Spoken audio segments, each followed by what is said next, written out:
What up? What up? What up? What up? In the place coming in hot as usual. You know how we do here on the Knicks podcast. We are doing a full watch along and stuff. Like I said, coming in hot just now, talking to the lady. She always wants to get into conversations right before the fucking game starts. So I told her the game was starting at 9, and then she starts getting into it, and then I get distracted. Anyway, here goes what's on the menu. We got some Papa John's pizza. They got a stuffed crust, garlic stuffed crust pizza. Man, that thing is delicious. So that's what we'll be doing now, man. So anyway, shout out to my wife. I love her so much, but she's something else, man. But I still love her. But it is what it is. But you know what? When it comes to this pizza, man, during the podcast, you know what's gonna happen. I'm gonna eat it.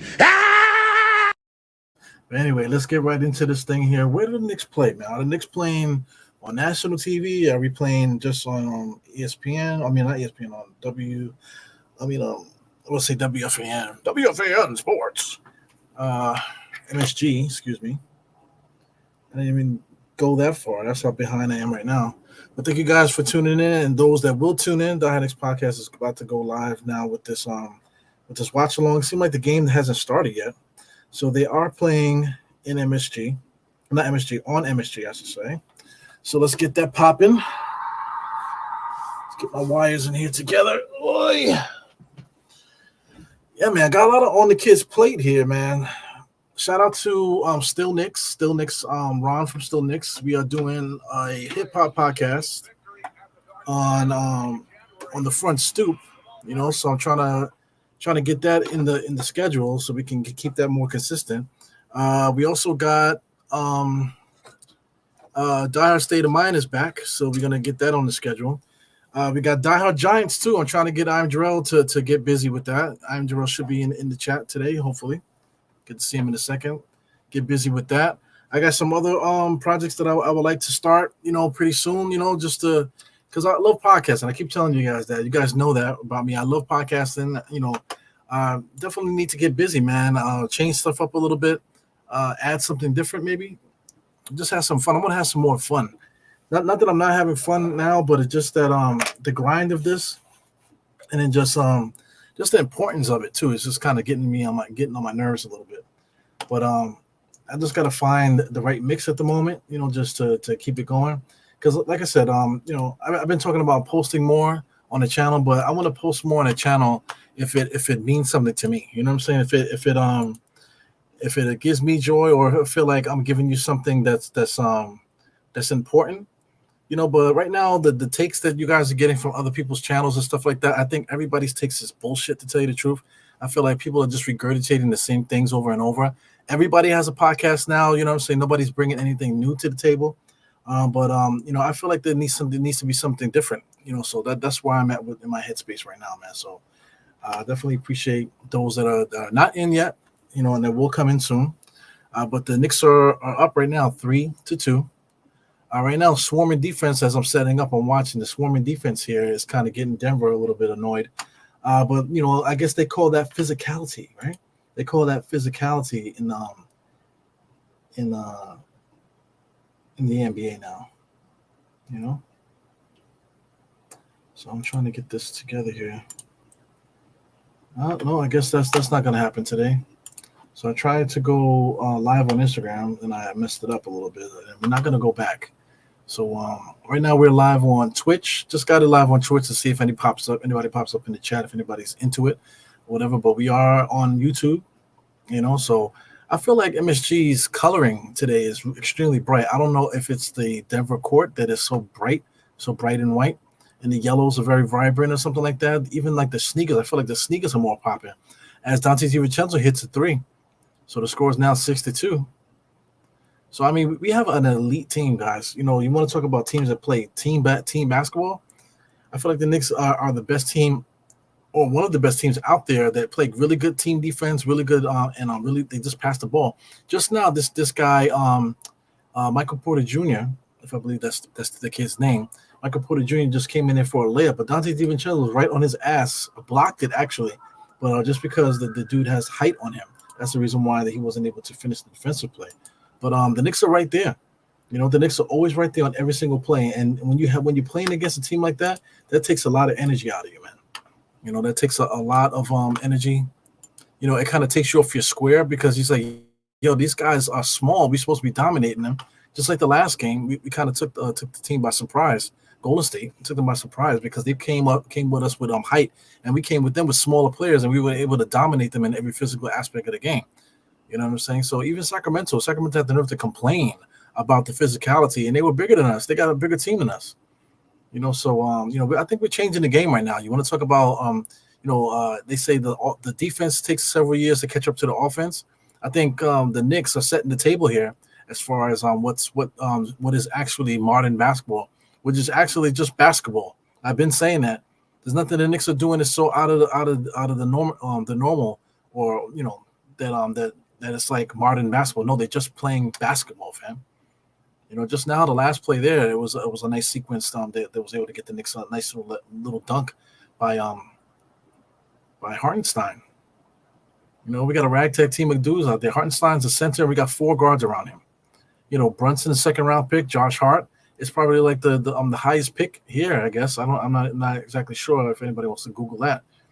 But Josh Hart's the biggest name there, because they won a national championship, and he was the one that came out of that as like the best player, quote unquote, right? Drafted to the Lakers, so he had a name on him when he first came into the league. Hartenstein, Deuce McBride, for Christ's sake, Dante DiVincenzo, all these guys are a bunch of throwaway players, and the Knicks are busting your ass. Brunson comes inside, bumping a taller player inside the Hartenstein with the floater. I mean, what more can you ask for?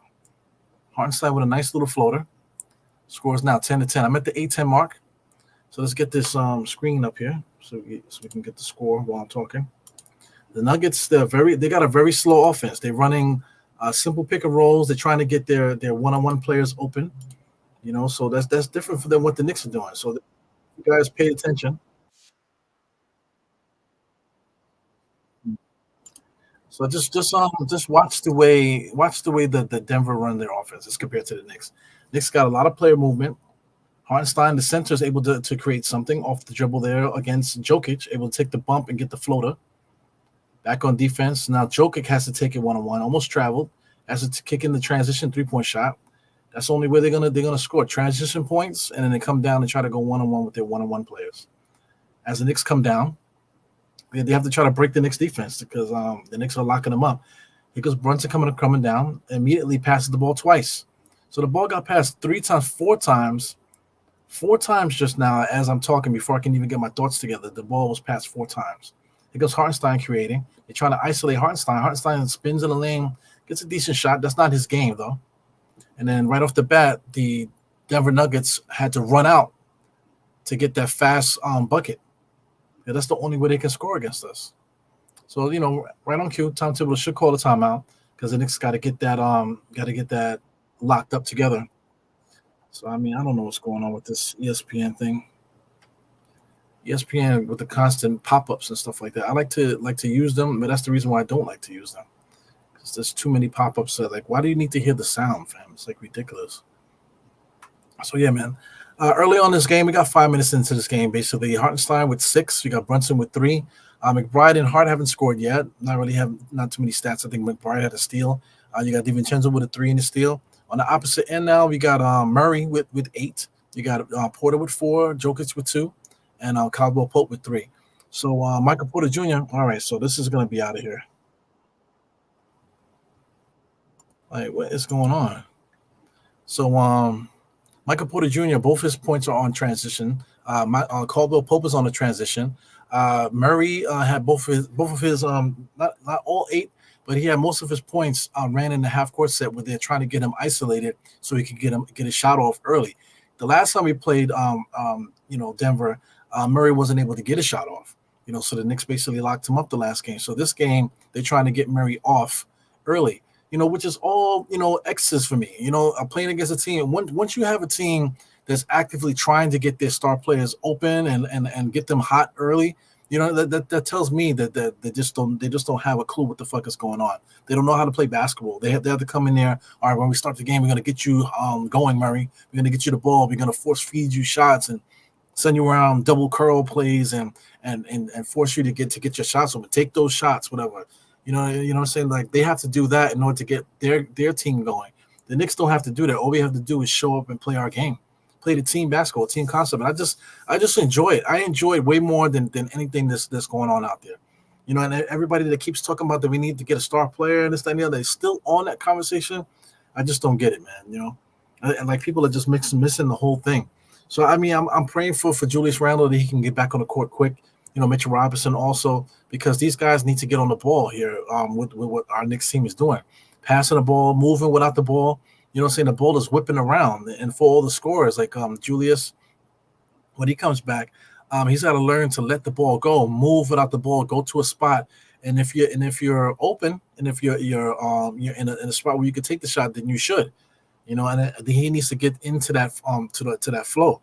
It's going to be tough because now we're approaching almost 10 games into the season, man. So I don't know if the Knicks are purposely holding him to a certain game, that way they can ease him into the playoffs. I don't know if that's the correct approach, but I think that's what the Knicks are doing. I think the Knicks are doing that to Mitch and Julius, where they're going to wait to a special day where they're going to ease them both in, systematically into the playoffs. So, I mean, I get it. I think the Knicks are basically stuck in the 4th seed. I don't think we're going to be able to move up or anything, just based on what we're doing here.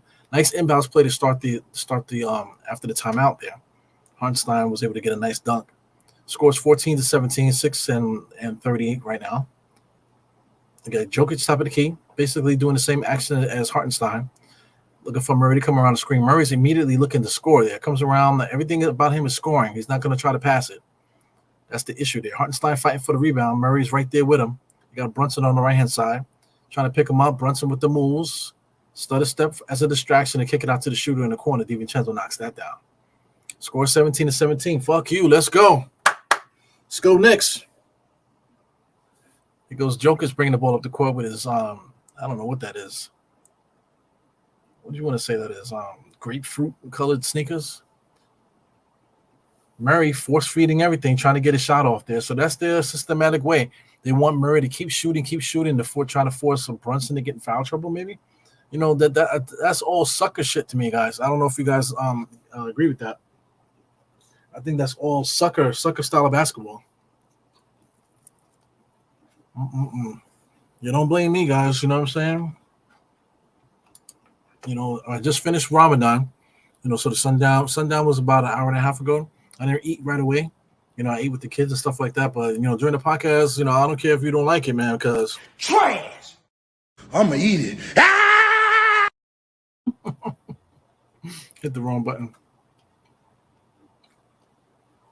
So anyway, got Murray here with the free throws. What's up with the chat now?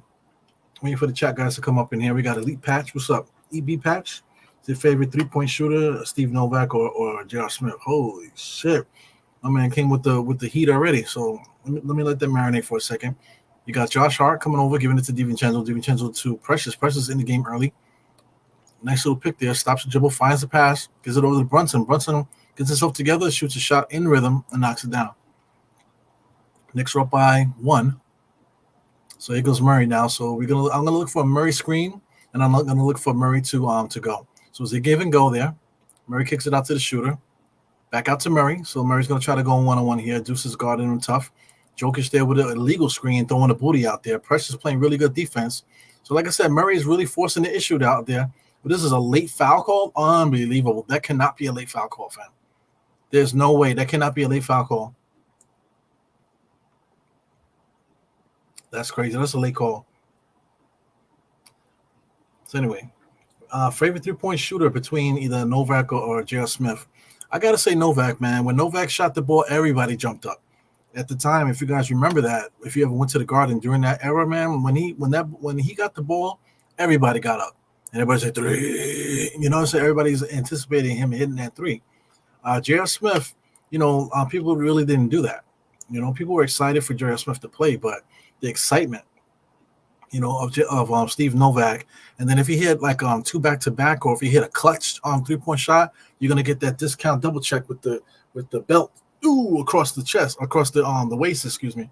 So, you got to go Steve Novak all the way, man. Steve Novak is probably like, I think, every Knicks favorite 3-point shooter.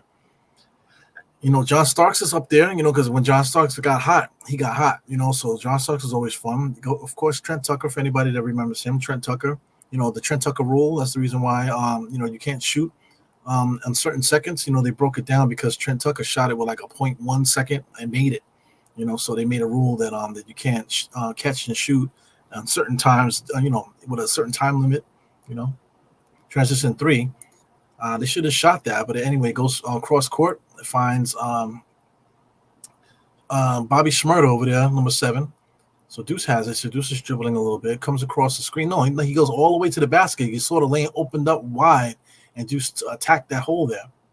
So I was thinking, who does Deuce McBride remind me of? And I was thinking Barbosa. I was thinking Barbosa, but then I looked at clips of Barbosa, and Barbosa was amazing, bro. Take it for granted how good he was, but he kind of reminds me of him a little bit. DiVincenzo, I think, is like, right now he's in the mix of everything. Like I said earlier on, he attempted to block Michael Porter Jr. on the inside, and that didn't work. You know what I'm saying? Because he's just too tall. And then just now you see him coming inside to contest Jokic, not afraid to get his hands in it to play some defense, man. So, DiVincenzo's a good one too. Yeah, you're talking about 3-point shooters. DiVincenzo right now is becoming a great one right now for the Knicks. You can go down the line. I don't like to mention Allen Houston because Allen Houston's jump shot, I think it really helped more in the mid range. I don't really think it was like the 3-point shooting for the most part. He did shoot the 3, but I think Houston's game was mostly the mid range pull up shots, man, that made it so nice to watch him play. Because I'm just thinking that there's some 3-point shooting that I saw from the Charles Sprewell that was like clutch and amazing. I can't really think of too many 3-point shots from Allen Houston that was like really clutch and amazing like that. Here's DiVincenzo just catches and shoots that as soon as it touches his hand. Jokic pushes the ball up the court. You got on a drive here, number 50. Up. Trying to get in there. Is he going to start flexing on how he's so strong? All these NBA basketball players like to repeat the same cliche things. So that's Mr. Aaron Gordon there. He only has 2 points, 1 rebound, 1 assist. Brunson over to DiVincenzo. Back to Precious. Precious has it. Getting into action. He should have kept going there. The Knicks were waiting for him to make a move. Now he stops. Somebody got to come get it. Josh Hart has it now. Takes the screen. Has to get inside up against Jokic. So they've been attacking Jokic. Jokic has not been protecting the rim today. So this is some good NBA action, man. Right now, my clock 24-24. It seems like Denver's about to score now. Michael Porter Jr. comes around the screen really slow. Gives it to Jokic. Jokic is standing there, being guarded tight by Precious there. Takes a dribble, sidestep, floater over the top of his head there. Gets his own rebound, jumps up and puts it back in over the small guy in front of him. Yeah, so Denver doesn't have a clue. So, I mean, the Knicks just got to stay pouncing on these guys, and I think we're eventually going to get the best of them. So we got Brunson calling the play here. Got a double screen. Brunson goes the opposite way. Takes advantage of the cut there. That's a little decoy play by the Knicks just to allow the pick and roll for Precious on the cut.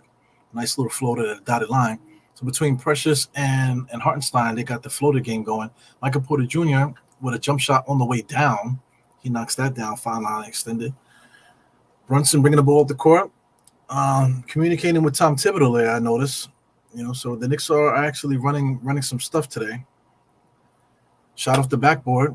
It goes on. Jokic try to throw it out to Aaron Gordon. Aaron Gordon spins in the lane and gets a nice little dunk there. So Aaron Gordon is getting in his bag today. A little bit of spinning and winning.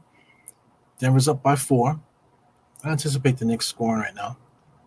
DiVincenzo cross court over the shoulder pass to Deuce over to Brunson now. So Brunson is clearing. Brunson is looking at 3 defenders now. He's drawing him. He decides to do a step back. Not the best shot. Should have gave it to DiVincenzo. He was open. Because Michael Porter Jr. walking the ball up the court. They need to stop him. DiVincenzo's guarding him. It's just ridiculous to me. Because Michael Porter's like 6'10".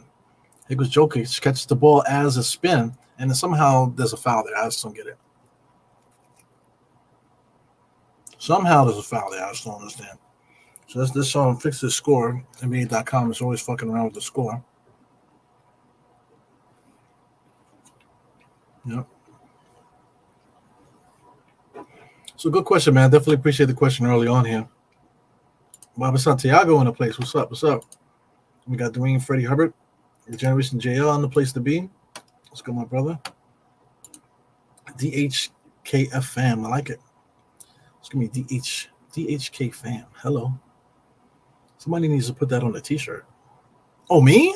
I think I should put that on the t-shirt. Yeah, that might be a good idea. Hey man, salute to Cully in the place. Kevin one, what's up? What's up? Let's go, Knicks. Geraldine in the place. So I saw Kelly. I said, "What's up? What's up?" But I saw the paragraph, so I'm waiting to give you some love here. So he says, "Yeah, bro, Julius got to get his rhythm all over. He's coming around before the injury, and all three of them was playing off each other. Yeah, man. Brunson and Julius had a really good rapport. You know, let me throw this at you, man. The Knicks are playing different now. The Knicks are not even playing that way anymore, even though that style was winning us games. Without Julius, now the Knicks are playing a whole different style of basketball. So the thing, the rub is right now, like the Knicks need to get Julius in there. He got to get his rhythm back. Him and Brunson got to get that ESP together. But we still have to keep that notion where the ball is moving and the players move. We still have to keep those motions, you know. And then also when Mitchell Robinson comes in there, he's going to bring a different look also. But you know, there's other teams out there that we can look at that mimic what the Knicks are doing, man. You know, throughout history. And the Knicks have to find that. I think it's traditional too, you know, like all the teams that's won with the Knicks, especially the championship teams, play exactly like how we're playing now, moving the ball, moving without the ball, shooting the jump shot, and you know, just being unselfish and playing extremely hard defense, man. So, you know, this is the wave right here, and I think the Knicks have a chance. I think we absolutely need Julius out there because Julius is going to bring the toughness, you know, bring the toughness, intimidation out there. He's basically our Willis Reed. You know, Willis Reed is the captain. No disrespect. You know, also rest in peace. He died last year, today or yesterday. I don't remember. But I keep this here with me. I don't know if you guys see that. I keep number 19 here with me, just so he's always on my mind. You know, just a reminder of where we came from there. So I keep him there, just you know, that number 19. I always keep it, you know, in my eyesight, so I can always remember. You know, that's our history. That's where we come from. So I think Julius definitely brings that hard-nosed toughness. You know, comparable, you know, to like a Willis Reed. You know what I'm saying? And we got plenty of other guys. We got dollar bills on our team. You know, we got Dave the Bushers. We got you know a bunch of guys that resemble some of these players. You know, Jerry Lucas. You know, just go down the line for all the different players that we had throughout the history. We got a Clyde Frazier, you know what I'm saying? So it's interesting. So here comes Deuce. Deuce is now the starting shooting guard for the Knicks. Ain't that something? Presses inside, spins, a little bit too slow, but still able to get that hook shot to fall. Little things like that. Mitch Robinson can't do that, fam, you know. So when he comes back in there, I'm not anticipating him to get like 30 minutes per game, even though he brings the defense and the rebounding. He just can't simply come down and make a simple hook shot to get back on defense, you know? Here comes Jokic coming in spinning, up, fighting. You know, Precious does a decent job on big men.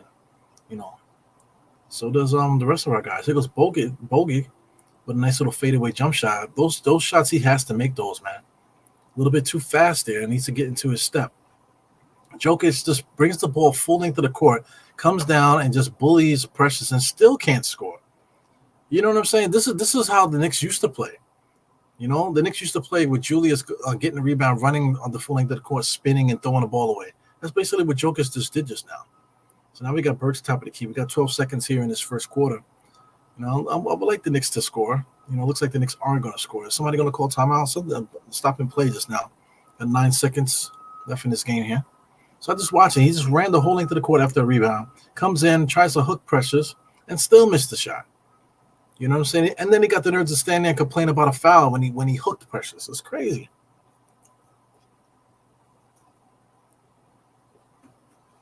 So somebody called a timeout. I don't know why. I guess the Knicks called a timeout. No, the substitutions are going on.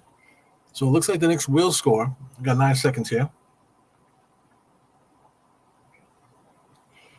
Yep, optimism is the key.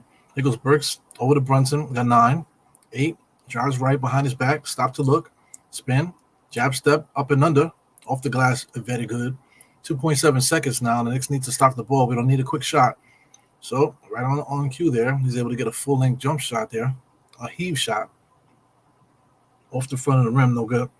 So anyway, good basketball in the first quarter, man. I think the Knicks fought them left to right. I don't think Denver Nuggets pounced on us and beat us in that first quarter. I think the Knicks played really good basketball. I think the Knicks frustrated Denver. I don't think the Knicks are frustrated at all in this game. So I think we basically won that first quarter. Even though we're down by 2, I think we won that first quarter. So being down by 2 is basically tied in the NBA nowadays.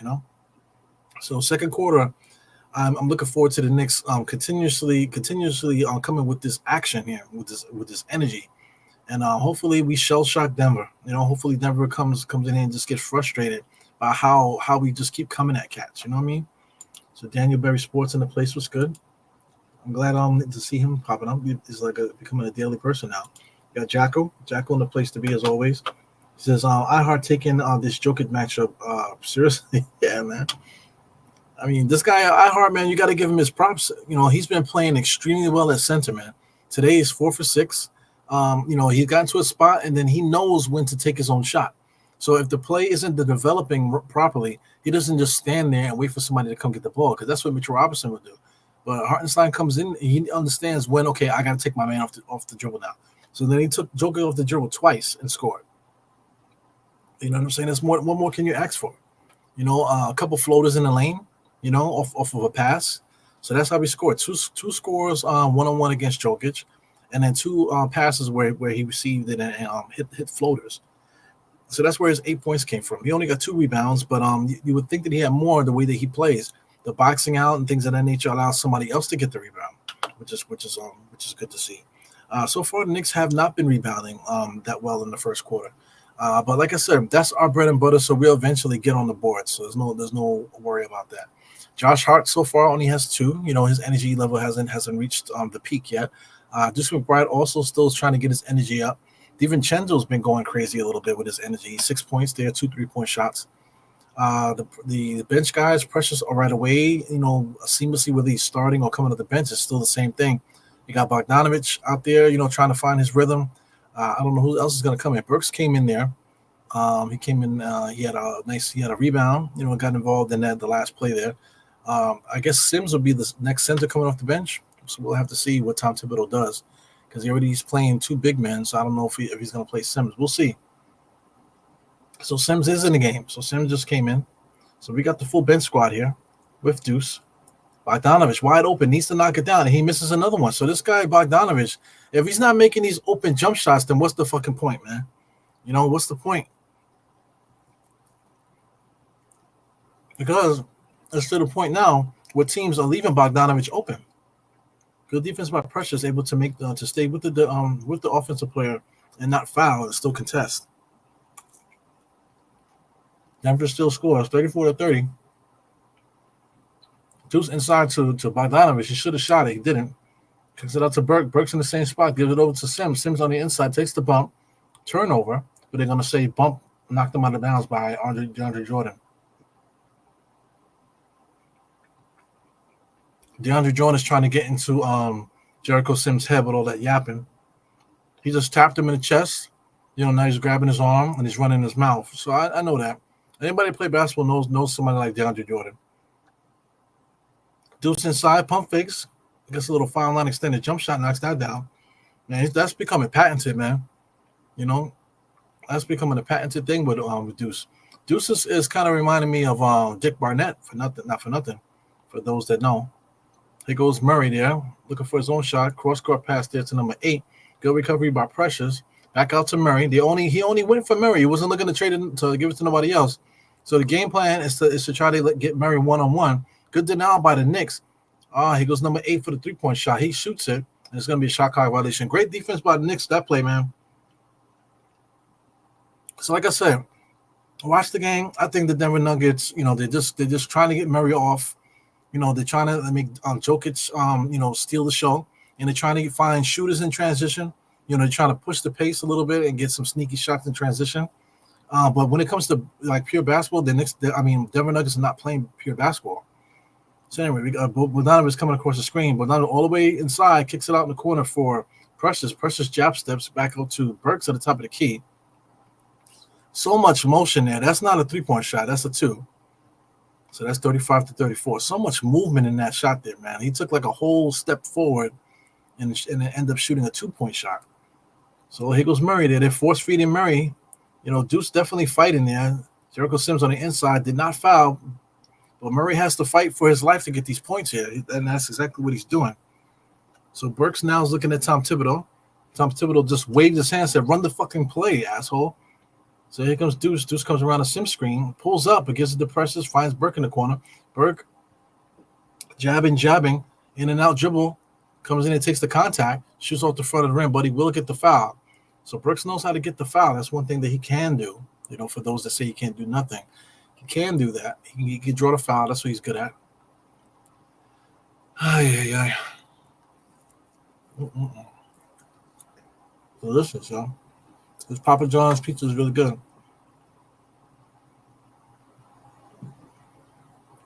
And Burks with some free throws. The thing about Papa John's, it's not real pizza. It's not New York style pizza, but it's something, And whatever it is, it's pretty good. Their stuffed crust pizza reminds me of what Pizza Hut stuffed crust pizza used to be. Pizza Hut definitely dumbed down the ingredients, and their restaurant is, I don't even know why they're still in business. But definitely Papa John's probably overtook Pizza Hut.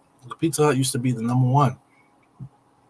Domino's used to be trash. Domino's is okay. We had Domino's actually yesterday too, man. My son, he's been asking for pizza, so he hasn't been feeling good. So we've been just like treating the kids a little bit. So we had Domino's pizza yesterday, which wasn't good, and then today we had now we got Papa John's. So on the inside, like I said, it definitely force feeding Murray, making him try to score. Just now, DeAndre Jordan standing underneath the rim did his best Mitchell Robinson impersonation. Here goes Burks with a nice jab step, ends up getting fouled by DeAndre Jordan, but they're gonna call charging, which is bullshit. He's got DeAndre moving. He was moving. Freaking ESPN. I think ESPN wants me to say ESPN. That's why these ads keep popping up. They want me to say ESPN. I think that's the reason. So here comes Devin. Murray tried to get a curl play just now, but Deuce is right on it. Back to Jordan. Here goes. They're force feeding Murray, trying to force him to get a shot now inside. And then did they call a foul? Unbelievable. I think number 55 called that. The referee number 55. Shout out to Deuce, man. Deuce is playing really good basketball, running through the screen really hard. Murray playing at this pace, man, is going to tire him out. Hartenstein's back in the game.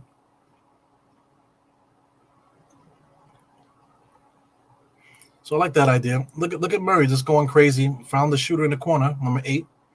So that's all they're doing. They let Murray go crazy, get every shot that he wants, to kick it out if he doesn't have it to a 3-point shooter. Because Hartenstein, top of the key here, looking to make a pass there. Nothing's open now. He with the ball on the floor, gives the bogey around the screen. Bogey side steps, dribbling. Comes inside, bodies a shot, no good. No foul call, nothing. He's looking at the referee. He forced it, though. Right now, we got to stop the ball on Murray. Murray in between the legs. Being guarded by Bogey. Shot is up. No good. Bouncing off that rim. Hartenstein with the shot there. So I don't know if you guys can hear the ads, man, but the ads are blasting in my ear. Hartenstein inside. Beautiful. Nice drive by Hartenstein. Find a nice cutting Burke to the basket for a nice dunk.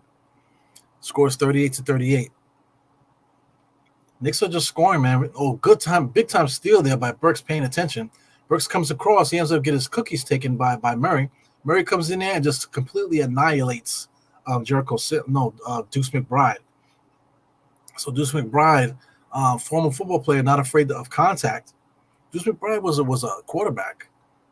I don't know if he was a quarterback in college. He was a quarterback in high school. So did they call a foul or was that a charge? Big time steal by Burks, but Murray gets it right back. So did they call a charge or I don't know what they called just now. It looked like the lady punched. So I guess that's a foul.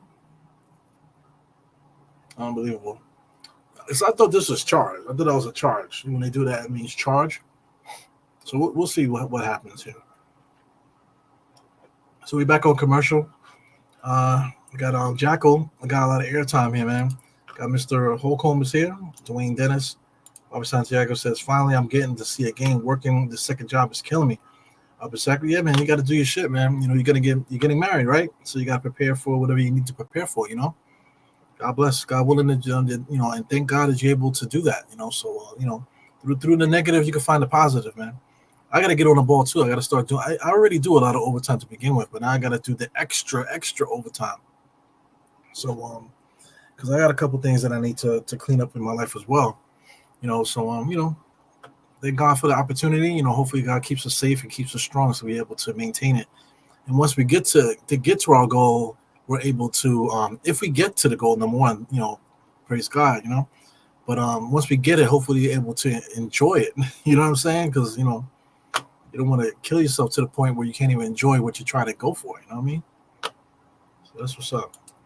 So he said, what we need is the NBA guys to bless us with health. Yeah. Like I said, bright side is everything, right? Maybe this whole situation, losing these guys was able so we can get some of these other guys going. You know, Precious has been great. We ended up trading a bunch of guys, but Deuce stepped up. Thank God. DiVincenzo stepped up. Thank God. So I mean, this is God's segment. This is the God segment, huh? Yeah, but there's a lot to be thankful for. That's the bottom line with what I'm trying to say here. There's a lot to be thankful for what's happening with the Knicks. A lot of injuries and stuff like that, but we still been winning and we still been playing really good basketball. During this time, it's not like anybody stepped up and took over the game. Brunson is just being Brunson. We know that. But everybody else is not like somebody stepped up to become like a superstar in passing or something like that. It's just that we just started playing really good team basketball as a team on both sides of the ball. So maybe the team needed to get there. Hopefully, Julius Randle's watching tape and they're communicating and everybody's doing their thing. So when Julius comes back, hopefully he has the same effect as OG had when OG came back. When OG came back, we were set. As long as we get OG back, we'd be good. So what they talking about? Unsuccessful. All right, offensive foul. So number 55, I think, is the freakiest referee in the whole NBA, man. I feel like he must have like a mixtape out there somewhere that probably would destroy his life. You know what I'm saying? He just seems like that. Seems like a freaky deaky dude. Number 55, the referee. He seems like just like a fixture from the 70s or something, man. Really goofy ass voice. Shout out to my voice. But really goofy ass voice. I like that, like shit. Anyway, Hartenstein with it. Top of the key gives it over to Deuce. Deuce planted the feet, waiting for that shot. Kicks it out to Burks in the corner for three. Give it to me. He gets fouled. So somehow Burks is able to get fouled, man.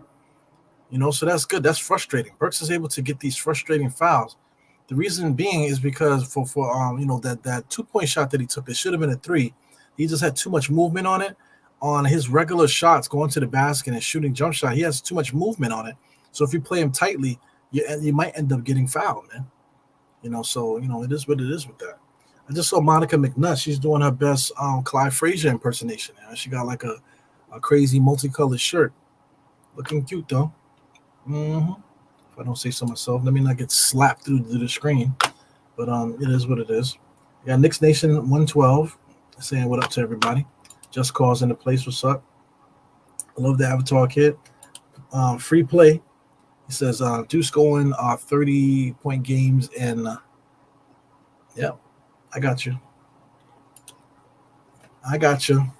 So while we're here, if anybody pops up in here, we got to get the subscribe button here going on. Subscribe, thumbs up while you're here. Shout out to NYC Ball. What's up, Harlem CEO in the place too. Peace to you guys, definitely. My peoples. 41-38. Like I said, I anticipate the Knicks tiring this Nuggets team out. They're frustrated. Here we go. Murray again coming around a bunch of screens, fighting, kicking out to the shooter, shoots it. So that's their game plan. If Murray can't get the shot and he kicks it out to the shooter, now the shooter has to make the shot. The pressure to have to make the shot every single time, that's going to pile up as the game goes on, man. To shoot these anxiety 3-point shots. That's going to hurt the team here. So number 8 has had plenty of opportunities. The young boy, hasn't been knocking him down. So now they're going to bring in Bobby Shmurda. They got Jokic back in there. But here comes our triple double machine, Josh Hart, defensive leader.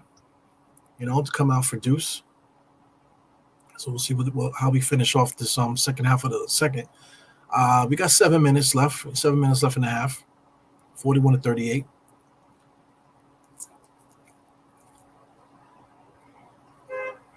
So Denver's basically bringing everybody in besides Murray. Murray's getting a break.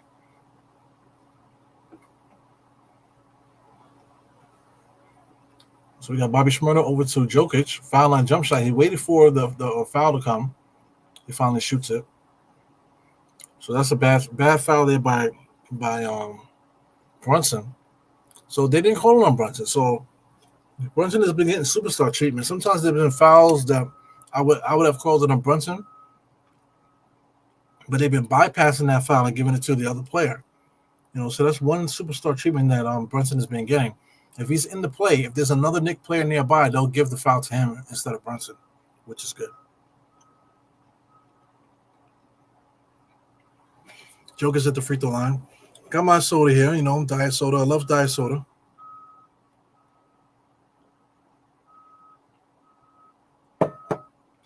The kid is back drinking again, but for those that remember the pod when I first kind of started doing it, I was drinking a lot of beer, especially while I was live. It goes Bogdanovich just drove in there and just gets his cookies taken from him. So I like the idea of Bogey.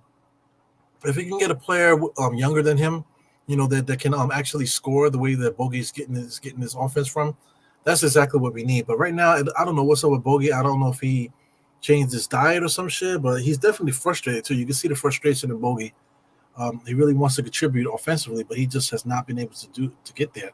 Brunson spins on a dime, baby, and just knocks it down almost like it got sucked through a straw. Pause. But Brunson's out here doing this thing. 43-40. Here goes Aaron Gordon dribbling over, gives it over to Caldwell Pope, over to Jokic now. Elbow, back to Caldwell Pope for 3. In and out, no good. So that's the thing. They're force-feeding these threes, as part of their offense. Thank God. Here goes Brunson, comes down transition, almost knocks that down. It wasn't a good shot by Brunson. We kind of needed to manufacture a bucket. So now here Denver has a chance to tie it up here. Here goes Bobby Shmurda dribbling in the air out the ball. Give and go to Jokic there. Jokic gets to Michael Porter Jr., comes in, mid-range jump shot, knocks that down. So there you go. So one bad shot by Brunson brings Denver closer to tying up here. So Knicks are up by 1. Here goes Brunson. Knicks got to run something. Brunson has 2 guys on him. Hartenstein has it, looking for cutters. Burks is coming for it. Burks has it. Burks picks up his dribble. Back to Hartenstein. Hartenstein in the lane there, pulls up. Fade away, right-handed floater. Beautiful. Here goes Jokic, come down. He tried to give a no-look pass inside of Bobby Shmurda. Burks and Hartenstein broke that up. So we got Bobby Shmurda dribbling the air out the ball. Burks cuts through the screen, fighting through the screen there. Up and under, gives it over to Gordon, but they're going to call travel. It's just a little bit too much shit going on for Denver, man. But the Knicks have a breakthrough. It's coming. I just don't know when it's going to come, man. Bobby Shmurda, too much dribbling, man. Dribbling, nowhere to go. Absolutely traveled there. Skipped his feet there. Bobby Shmurda got too much shit going on. He got glasses. He got a bandana on his head. And he's got a mouthpiece. The dude can barely breathe. And he got a bunch of hair in his head. So I don't know what he's doing. Hartenstein being chased by Bobby. Hartenstein inside catches a body, dunks it right on Michael Porter Jr.'s head. Nice primal screen for Hartenstein. Big time play there. Hartenstein always keeps himself available, seals off his man from a steal. So look at Brunson, give and go, comes inside, keeps his body wide, senses the person coming, spins, seals him off, and able to get the dunk off. So that's what I'm asking. That's what I love. Very smart basketball player, Mr. Hartenstein. The opportunity to score is there. 12 points, 5 rebounds, 6 for 8 from the field. So, the opportunity is there to score. The issue is for him to be available, to put himself in the spot where he can receive the ball. Putting himself in the spot where once he receives the ball, he can make a move to the basket. Doesn't always have to be a dunk. but he put himself in position there for a couple plays now to get some nice dunks. So Hartenstein, definitely an invaluable player, man. He said to the media that he was hurt, but they worked out a program where he can rehab while he's playing. So I guess that's what they did because I don't see him hobbling the way that he was a couple weeks ago. So this is the right time to do it, man. I don't really want to look ahead too much, but I kind of want to see what's going on with the games here. Knicks schedule. Let's take a look at the Knicks schedule real quick. Sliding in my chair. So we don't have many games left. So we're playing Denver now. Then we got the Nets. That's not counting today. So we got 1, 2, 3, 4, 5, 6, 7, 8, 9, 10, 11, 12, 13. So we got 13 more games. So that's still a lot of games. So I anticipate in the next couple of games somebody's coming back. So I don't want to look ahead too much because the Knicks got a lot on their plate today against Denver. But if the Knicks can handle business today, which would be great, then we play the Nets and then we play the Pistons and the Raptors. And the Spurs. So we could possibly get a nice little winning streak here if we can really focus and get our really focus and try to win these games. Against the Nets, we should be able to beat them. Denver, we have a good chance to beat not Denver. Of course, Denver tonight. The Nets is a good chance. Pistons, a good chance. Toronto Raptors, we have a good chance to beat them. The Spurs, even though they have Wembanyama, we still have a good chance to beat them. And then we'll take our shots against some big teams here, Thunder, Heat, and the Kings. So like I said, the Knicks have a really great opportunity to seize here. We beat the Warriors. We beat the Kings, right? We beat the Blazers. So the Knicks have actually on a winning streak right now. So the Knicks lost to the Sixers last, and then we beat them. But then we got 1, 2, 3, 4. We're on a 4-game win streak. If we win today, that's 5. And then 6, 7, 8, 9. The Knicks have a chance to go on a 9-game winning streak, man. That's looking way ahead. But I'm just saying that's right on the table there. If the Knicks can do that without all of our players back, and hopefully during that little time frame, we can squeeze some guys in. So because Jokic tried to throw a behind the back pass there, good defense there by Brunson to at least get the hand on the ball. But Gordon was able to get the momentum shifting and to get the ball off the backboard into the basket. DiVincenzo inside because of Hartenstein. Burks top of the key, hand off to Hart. Hart is going to give Brunson. Brunson catches the curl, stops the dribble in and out all the way to the basket. Oh, my God. How did he get the strength to get that floater up off the front of the rim? No good. Michael Porter Jr. walking up the court like an old grandma. Kicks it out to Bobby Shmurda. Bobby Shmurda just walking around, man. This is a walking travel. You got to step on that line. The referees probably didn't see it, but it looks like he might have stepped on that line there. Yeah, so Jokic there with a nice little hook there. Like I said, these Denver Nuggets, they've been scoring off of broken plays. They've been, not really running anything. Everything is kind of like goofy stuff. Look at number 55. Look how he's staring at Tom Thibodeau. He is a freak. Look at him. Look at him step back with his shoulders back. Freaky deaky, baby. Sheesh. And I don't mean sexual freak. I mean, he might be like an alien or some shit. I don't know if he's from this planet. Yeah, man. Look at Bobby Shmurda. I don't know if he was out of bounds, but it could have been. So anyway, 48-46. Knicks are still in control. We're winning this quarter 18-14, man. Good stuff. Good stuff. Yeah, man. So, starting off the game here, it was pretty cool to get a question. I like questions. Usually questions, man, I can go off on a tangent, man. But, right now we got to focus on the game. But anybody got any other questions? You got Elite B-Patch just popped in here. I'm quite sure he's not in the chat anymore. Or he might be. So if you guys have any other wacky questions to ask me while we're watching the game, I would appreciate it. Throw me some wacky questions, you dirtbags. Let me know what's going on out there. Yeah, man. So, time is going fast this year, 2024. We had it's March 21st. We're almost at April. We're about to hit actually we are in the Catholic Holy Week, right? So this week we just had Ash Wednesday and then Palm Sunday's coming up. And then next week, of course, is the Easter week. You got Good Friday, and then you got Easter Sunday. Time is flying. Next thing you know, it's going to be it's freaking ESPN driving me crazy. So out of nowhere, it's going to be April. And then baseball is going to be here. Hartenstein with a nice give and go. Oh my God, the finish there, the nice Euro step the Euro step kind of freaked them out. They didn't know what was happening, but it was just Brunson breaking away to the basket. Froze two big men there. Here goes Murray. I don't know what he was thinking there. Gives it over to number 5. That's Caldwell Pope. Over to Jokic. Jokic on the inside. He absolutely traveled, but they didn't call that. So he goes Caldwell Pope with a 3-point shot to the heavens. No shot. Burks has been playing a good floor game today. I got to give you that. DiVincenzo with a long 3. We did not need that. So, I mean, between Brunson and some of these guys, man, they shoot these home run shots. We absolutely don't need that. Jokic there. Kicks it out to Caldwell cross court. Inside to Jokic with the hook. So he scores that. But, I mean, he's clearly hooking, man. He's clearly hooking guys underneath his armpit. They don't call that. I guess that's his patented move. So I'm watching him. He catches it nice, gets in there, and then he blatantly hooks the guys. What the fuck, man? So I mean, I guess my thing is when you play inside, right? As soon as you come up high with the hook, that is a fucking offensive foul, bro. I don't care what anybody says.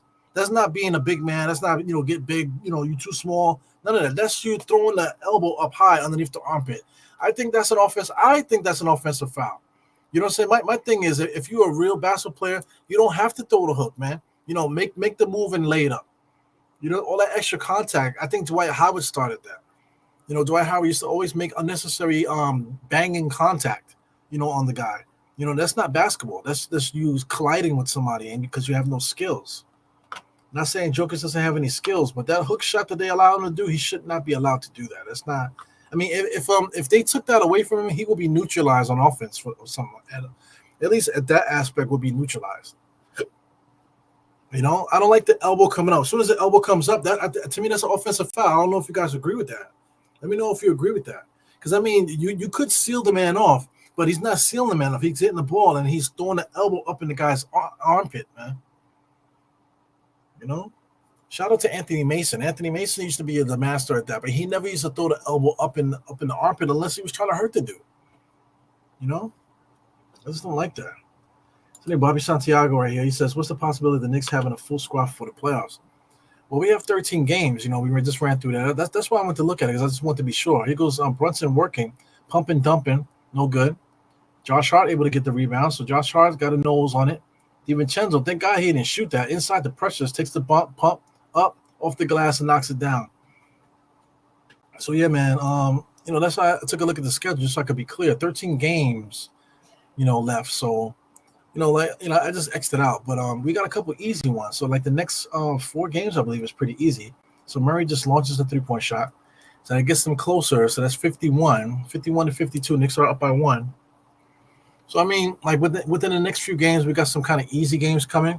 So, I guess, maybe you don't bring Julius back then. Or maybe that is the most important time to bring Julius and Mitch Robinson back during the time when we're playing against lesser teams. That way we can fool around and go through some growing pains while we're playing bad teams. Wow, Deuce McBride knocks it down. No foul call, man. I mean, the dude is all over him. Falls on the floor, no foul call or anything. Do you see number 55 with his goofy ass? Tom Thibodeau's cursing his ass out. Jokic no-look pass inside to Michael Porter Jr. Precious fell asleep there. So Brunson was the one that was supposed to curl over to stop that, but Brunson's a point guard. Nothing you could do about that. But if it was Elfrid Payton, everybody would have been screaming, right? If it was Elfrid Payton, everybody would have been screaming. But Brunson, give him the benefit of the doubt, right? Inside to Deuce. Deuce finds Josh. Josh is looking. So the Knicks are going to reset. It comes out, good option. But then he pulls up. So, I mean, he gets in the corner where he should have shot it, and then he wants to reset, and then he shoots a 3-point shot anyway. So I think the shot clock was affected there. But, just Knicks making some bonehead plays to keep Denver in the conversation here. So we got 1 minute and 22 seconds. So I don't want to see Denver get the lead. Right now, these couple of mistakes the Knicks have been making here down the stretch, that's going to allow Denver an opportunity to catch the lead here. Michael Porter Jr. is being hounded by DiVincenzo. You got Jokic there. They're trying to find Michael. Knicks are playing good defense. Jokic's been holding the ball too long, man. On the inside scoop. Is that Murray? With another 3-point shot. So Murray's been scoring, man. So they just took the lead by hitting that 3. So they're up by 2. I don't want Denver to see the lead, man. So now the Knicks are going to get into their bullshit now. So the Knicks are not going to score. Let's see what kind of shot they take. Precious gets a good one over to Josh. So Deuce takes a bad shot there. DiVincenzo almost got the steal. Michael Porter Jr. comes down, gives it over to Gordon. So Gordon comes in there, just pushes his way in, kicks it out to Michael Porter. He steps back and just throws up a shot and knocks it down. So that gives them a little extended lead. So this is annoying. They don't deserve to see the lead here. So here goes Brunson all the way inside there, takes a double pump off the back glass. So that gives the Knicks 56 to 59. 33 seconds on the clock. It looks like they're going to score again. 59, 60, 61. So they're going to score two. Michael Porter, Murray's coming around a Jokic screen, looking, booking, giving it to Jokic. Jokic just holding it.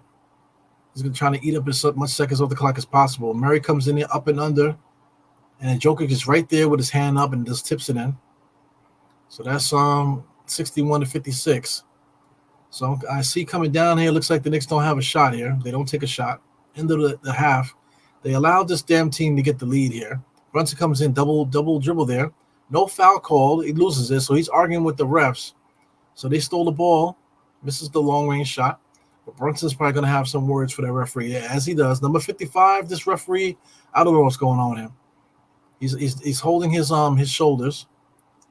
But he was talking to him, so it looks like the referee agreed, whatever. So that's putting some seeds in the flower pot for the second half there.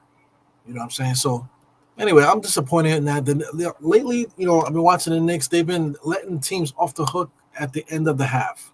You know what I'm saying? Usually teams go on a nice run at the end of the half to either take the lead or catch up a little bit. So now the Knicks are down by 5, which I'm not too worried about. The first quarter, the Knicks were down by 2. Second quarter, we were down by 3. So one possession each thing there. So my thing is, as long as the Knicks could really lock down on defense and play our style of basketball, we got to get on the boards. That's one thing. As far as boards is concerned, all of our board guys have not been getting boards. You want to talk about Hartenstein has 5. Josh Hart only has 1 board. DiVincenzo usually rebounds well. So does Deuce. Neither one of them have a rebound. We got Precious with 1 rebound. And we got Bogdanovich with 1. So we'll get into halftime show, man. But the highest rebounder off the bench and the second highest rebounder in the game is Alec Burks with 2. That is a no-no. So that's why we're losing this game. The Knicks are not controlling the basketball, and that has nothing to do with offensive rebounding. It has everything to do with just defensive rebounding in general. Rebounding in general, defensive and offensive. So we got to figure this out, man. So let's get into the halftime report right away. But I see Robert Santiago still talking. He says, it is an offensive foul. Yep. Talking about the elbow. Yep. They said illegal stuff. They're running around. They're traveling. They're doing everything, But the Knicks are messing up today by trying to go for home run shots when we shouldn't be doing that. That should not be on our MO today. But anyway, we'll get it together, I hope. So let's get into this, man. Let's get into the summaries. Once again, quarter to quarter, we're talking about 32 to 30, 29 to 26. So Denver won both quarters. But the way the game played, it looks like the Knicks actually, were neck and neck with them. So losing each quarter is fine. But by losing 2 quarters, now we're down by 5. So that's 2 possessions there. That's a 3-point shot and a 2-point shot. You know what I'm saying? So, that's nothing. 2 possessions in the NBA is nothing. But the Knicks definitely got to get on those boards, man. So we'll dig deep into this here. Let's get into the game charts here.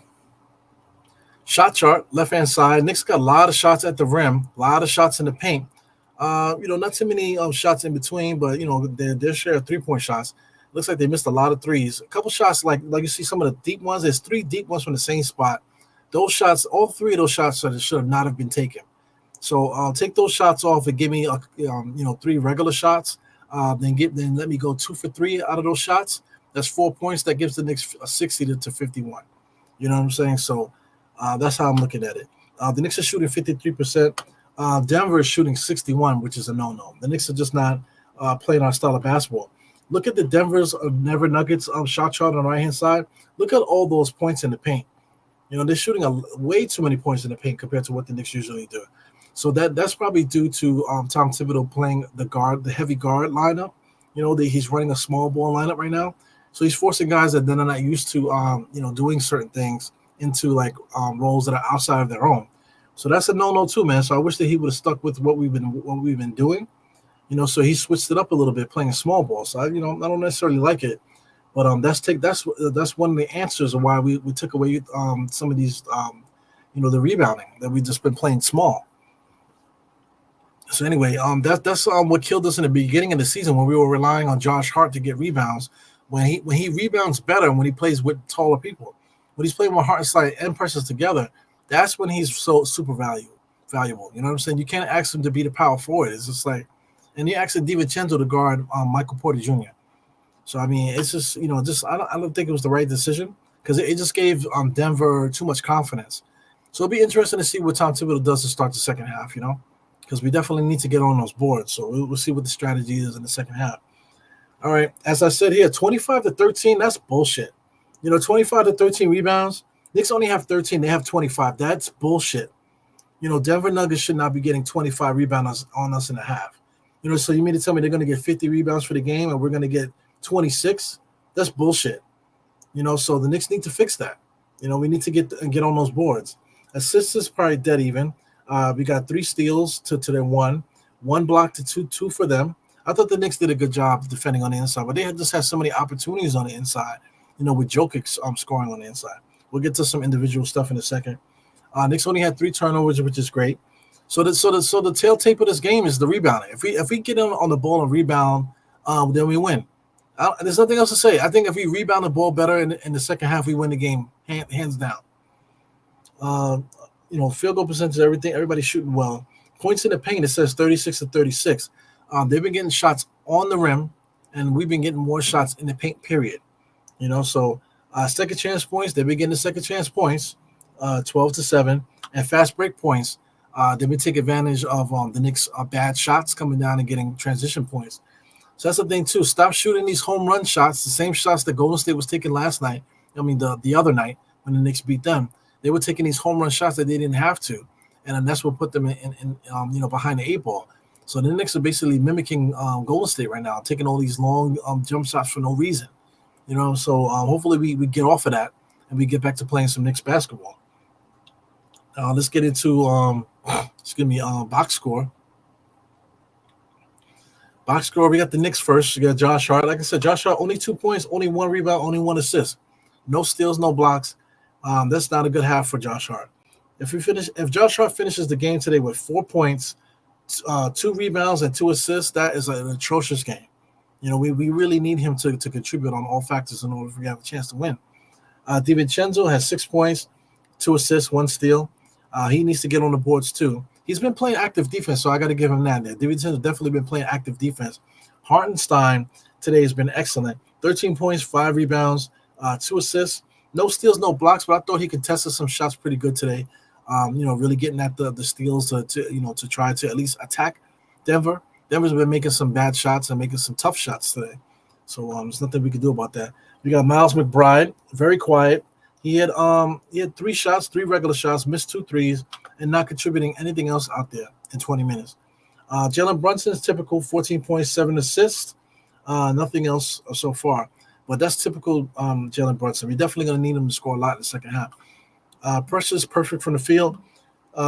He only has 1 rebound, 2 assists. He does have a block, 6 points, man. So I keep saying it, rebounding. He's got to start rebounding. There's no way that Precious will finish a game with 2 rebounds and we're going to win this game. There's no fucking way. We got Bogdanovich. He's got to score.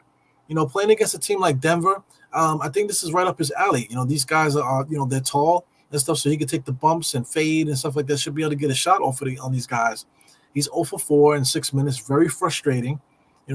He's absolutely frustrated too. So there was an injury there. I was looking at on the Pelicans there. I don't know what happened to him. Major injury there, looks like. So Bogdanovich, we got to get him off. Pause. Jericho Sims, I thought played well. Only played 2 minutes or whatever. He got attacked a little bit. So we're gonna need some minutes from him too. So that's the Knicks. Denver, on the other hand, Michael Porter Jr. made a bunch of tough shots. I feel like all 6 of his shots were all tough. So he has 15 points. He didn't do shit the last time he played him. So I'm quite sure they watched the tape and they definitely didn't want to have a repeat of what happened last time. So he's perfect from the field. Aaron Gordon's another one that didn't do shit the last time too, so he's 3 for 4. Still only one rebound. The softest power forward in the NBA, I want to say. You know, you know, Jokic. Doing Jokic got a full game worth of stats already, man. 16 points, 10 assists, 9 rebounds. Playing his absolute best basketball just to beat the Knicks. Ain't that something? Caldwell Pope is basically just relegated to being a 3-point shooter, which is weird. Super 3 and D for Caldwell Pope. Murray has definitely been chucking. Not necessarily the best basketball in the world, but he's been chucking and making shots. So 17 points. I don't know if he's going to be able to maintain that energy the way that he's coming in there, attacking the way that he's attacking them, the usage and stuff. It's a little bit too much, man. But he's been scoring 17 points, man. So we got to try to put a lid on that. Reggie Jackson is trash. Christian Braun, he's not ready yet. Peyton Washington, same thing. Peyton Watson, not ready yet. Justin Holiday's trash. DeAndre Jordan is trash. So they got 1, 2, 3, 4 guys that are all trash. Oh, excuse me. Reggie Jackson. They have 1, 2, 3, 4, 5 guys that played today on Denver. They all come off the bench. They all are complete trash. So that's what I'm trying to say. This Denver Nugget team is good, but they're not that good. 6 guys off the bench, they're all trash. All of them are trash. Not even a little bit good. The 6 guys coming off the bench. They can't contribute sometimes, but 6 trash players coming off the bench. Caldwell Pope is a 3-point shooter. Murray's a chucker.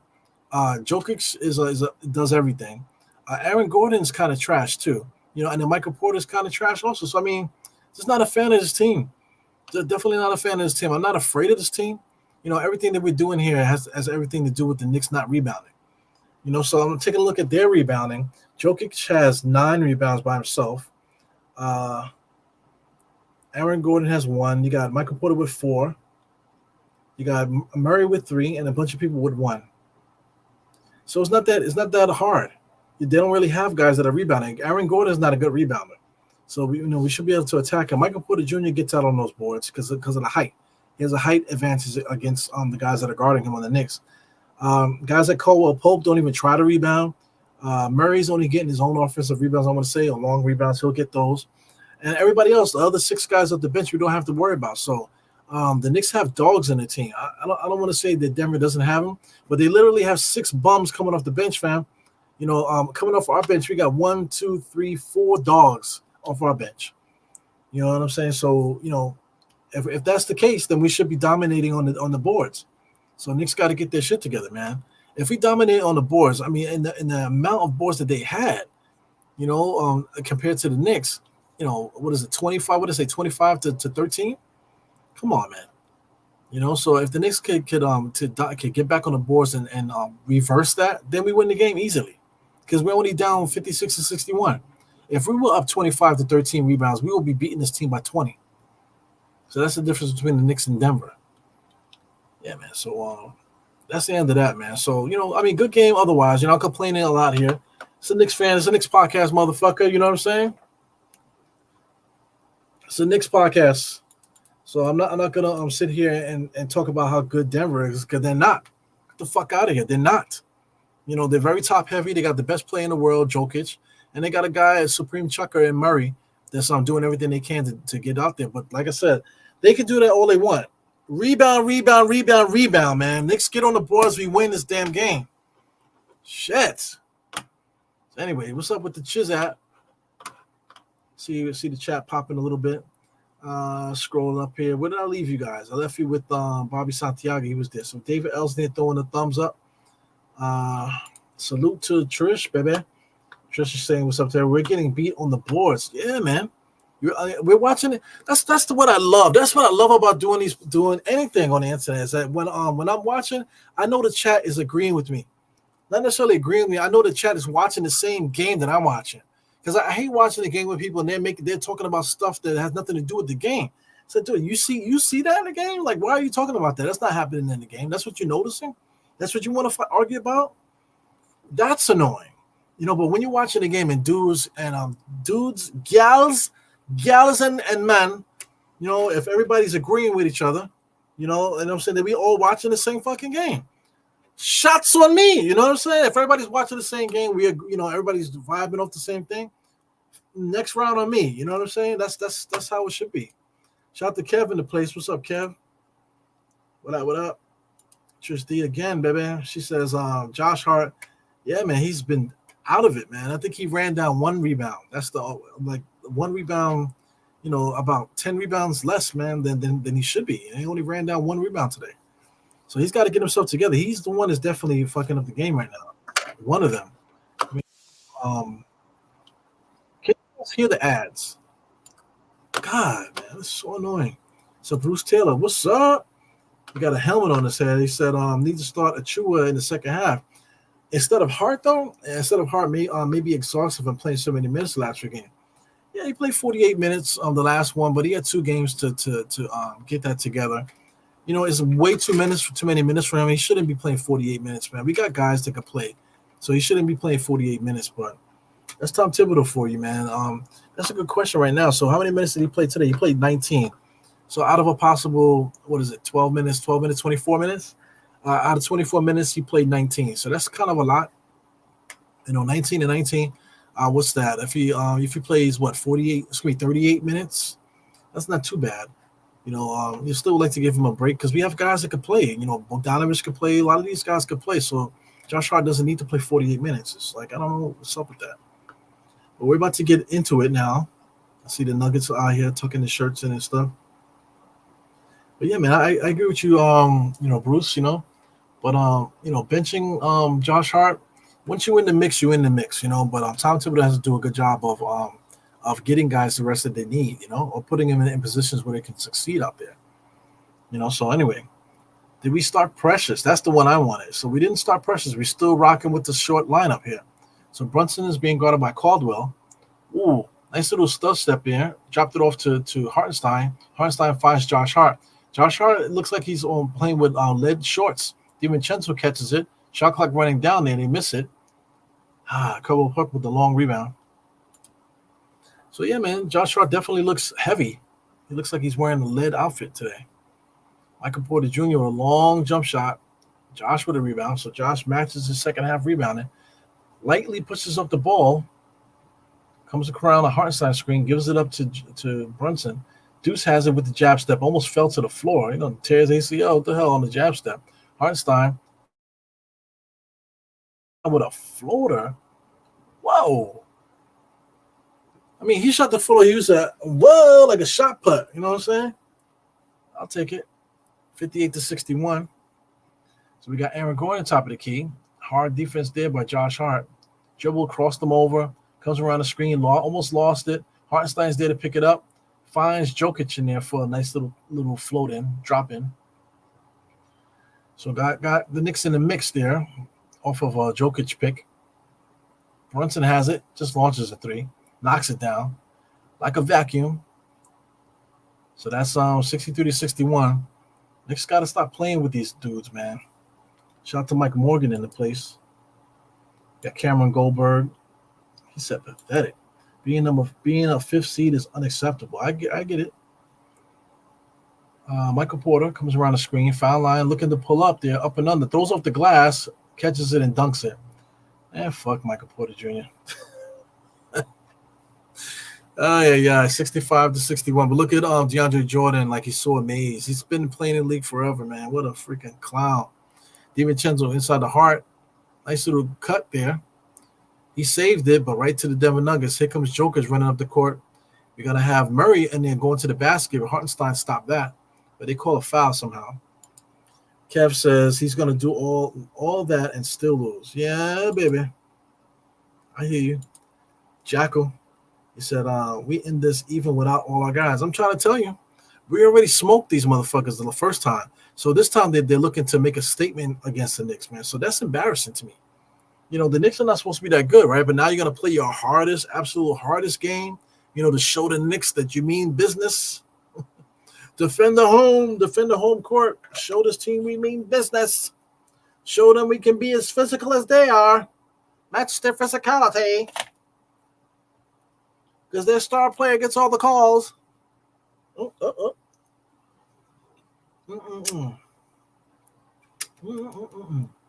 Mm-mm-mm-mm. Delicious. Yeah, man. So I gotta get my screens together, man. I got so much stuff up. It's unbelievable. Yeah, man. More comments. Yeah. Where are we at there? So I'm with Jackal. So where is Jackal at? So being the fourth seed with no OG, with no Jew, OG, or Mitch is a good thing. Yeah. So I mean, who said fifth seed? So that was Cameron Goldberg. Fourth or fifth seed. All right, let's check that out. That's worthy of talking about. Where's the game? Oh, I lost the game just now. So NBA standings, Eastern Conference standings. Knicks are in fourth spot right now. Right. If we end up in the fifth spot, who do we play? The Magic. If we stay in the fourth spot, who do we play? The Magic. So you know what I'm saying? The fifth spot is pathetic. But if we start the playoffs today, we play the Magic. If we're in the fourth spot, we play the Magic. If we're in the fifth spot, we play the Magic. So that's it. That's really it right there. And it's not pathetic. We're missing so many players, man. You know, so we're missing our second best player. We're missing the greatest defender to ever live, right? According to some Knicks fans, the greatest defender to ever play basketball, Mitchell Robinson, is out, right? And then we got OG. OG's literally the best defensive small forward in the NBA. You know, so we're missing an All NBA All Star Julius Randle, power forward, right? Arguably top five power forward in the NBA. Arguably top three power forward in the NBA, right? That's Julius Randle. That's what we're missing. You know, then we're missing the best, literally the best defender at the forward spot. I want to say that best defending four in the NBA. Period. Then according to all you guys, right, the best offensive rebounding that Jesus has ever made. You know, you want to talk about the defense. You know, the greatest defender that Jesus Christ, Lord and Savior, you know, has brought to this earth. You know, so if that's true, then why is it unacceptable that we are approaching the fifth seed? Tell me.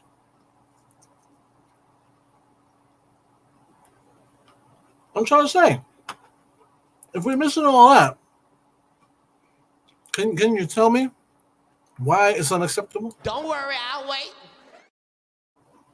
You know what I'm saying? Murray inside to bum ass Gordon. Gordon is dribbling, palming the ball. Referee's allowing it. Turnaround jump shot just hits the top of the backboard, almost killed DiVincenzo, but he was able to rebound it. Doncic comes down the court, looking. Brunson top of the key. Comes. Oh, he scraped my man just now. I think that's called by Pope. He just scraped him. Was able to pull up a mid-range jump shot. 63-65. Come on, baby. Knicks got to make a stiz-op. Knicks got to make a stiz-op. Murray over to Jokic. Jokic is tapping it. Hartenstein is guarding. Here goes the weak side help. Cross-court pass to 27. Hot pass over to Michael Porter Jr. Knicks did a good job of stopping. Here goes Michael Porter Jr. forcing his way inside like a rapist.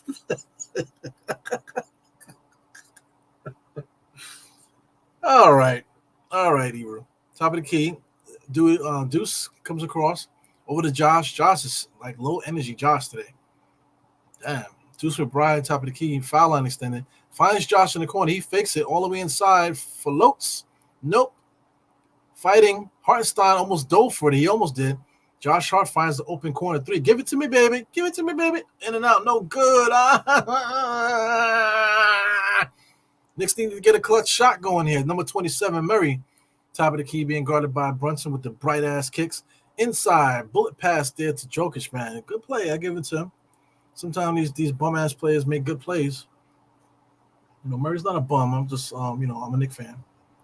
So what's Cameron? Cameron talking about, it's unacceptable! It's unacceptable!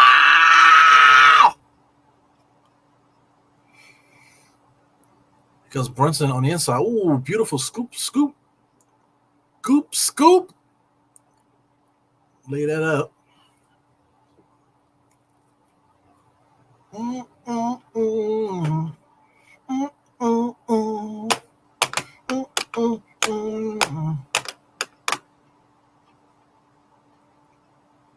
Wow, a lot of hot passes by Denver, and they find the 3-point shooter in the corner. I mean, I'll give it up to them. A lot of hot passes, but do you see how fast Denver got to move that ball just to get behind Knicks defense? That's where I'm living. I'm living in positivity, baby. I'm living in positivity land as the Knicks make another shot. Come on, damn on pop ups. I'm living in positivity. 5-point lead Denver. Denver brings it up the court. This guy, Jokic. Jokic walks over. Screens. Murray comes in there, floats and tops it off there. Murray looks like he smells stank. DiVincenzo with a three. No good. So the Knicks have just not been making any key shots. No key shots at all. DiVincenzo's been horrible today. Josh Hart's been horrible today. So here comes Denver. Murray has it, holding it, goes around the screen. I mean, Deuce with the quickest jab and recover around the screen I've ever seen in my life. Jokic with a pass from his asshole finds Michael Porter Jr. in the corner, and guess who needs a timeout? The Knicks. So the Knicks are not playing good right now, man. The Knicks got to figure it out.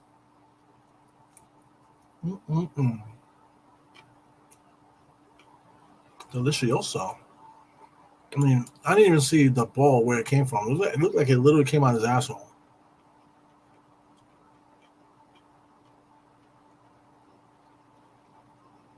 Oh no. Cameron Goldberg got some exclamation points. This team cannot stay healthy. What's the problem? No, just give me that's the problem. We keep saying once they get healthy.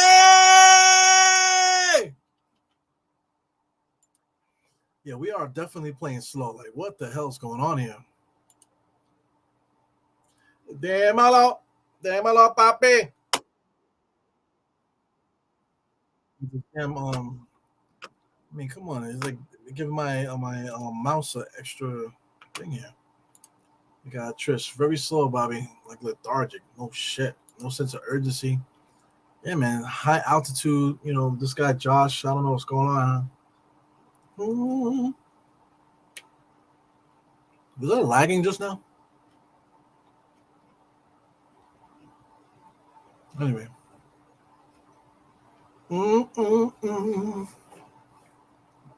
Still got 6 minutes and a half, baby. So the Knicks, it's not time to panic yet. So the Knicks can still catch up, tie the game, or get closer. You know, only down by 10. Ain't no thing.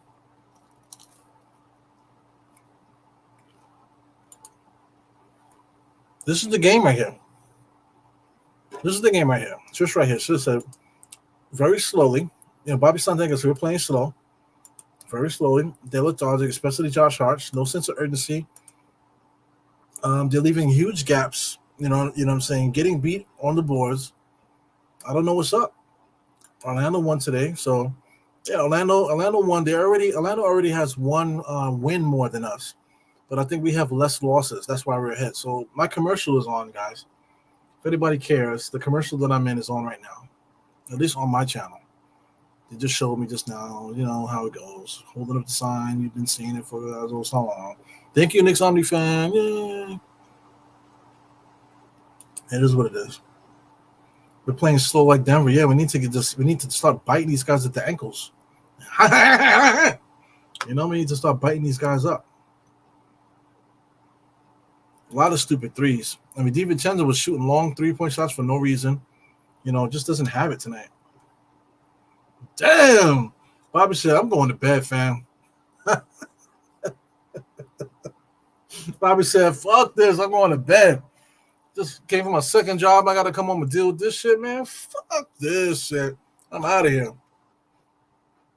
Sleep well, young Padawan. Good defense there by Denver to get the ball out of Brunson's hands. I mean, their uniforms look weird. Their what do you call it? Their court looks weird. What is Ibata? Ibata.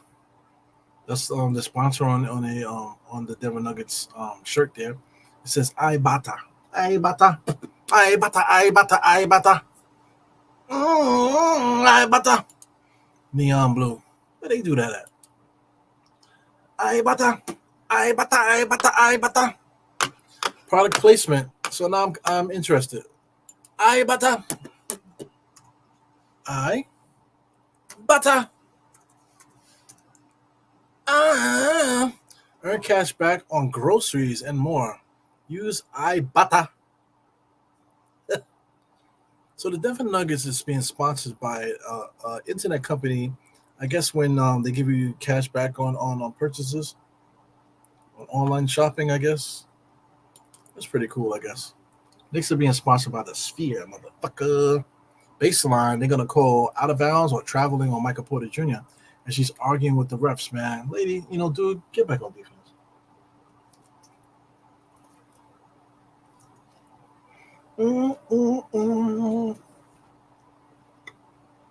Brunson has it. Jab, stab. The ball is moving. Brunson finds it back, shoots it with heavily contested. No good. Michael Porter, they need to get a bigger play on that dude, man. He's not that good. Here goes a three-point shooter, jabbing, holding it. Inside the Joker. Joker on the inside, and of course they're going to give him a foul. Even though he's initiating contact, of course they're going to give him a foul. Yeah.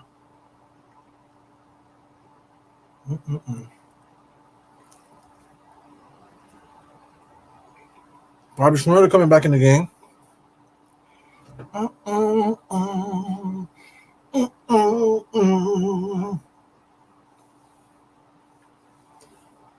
Precious.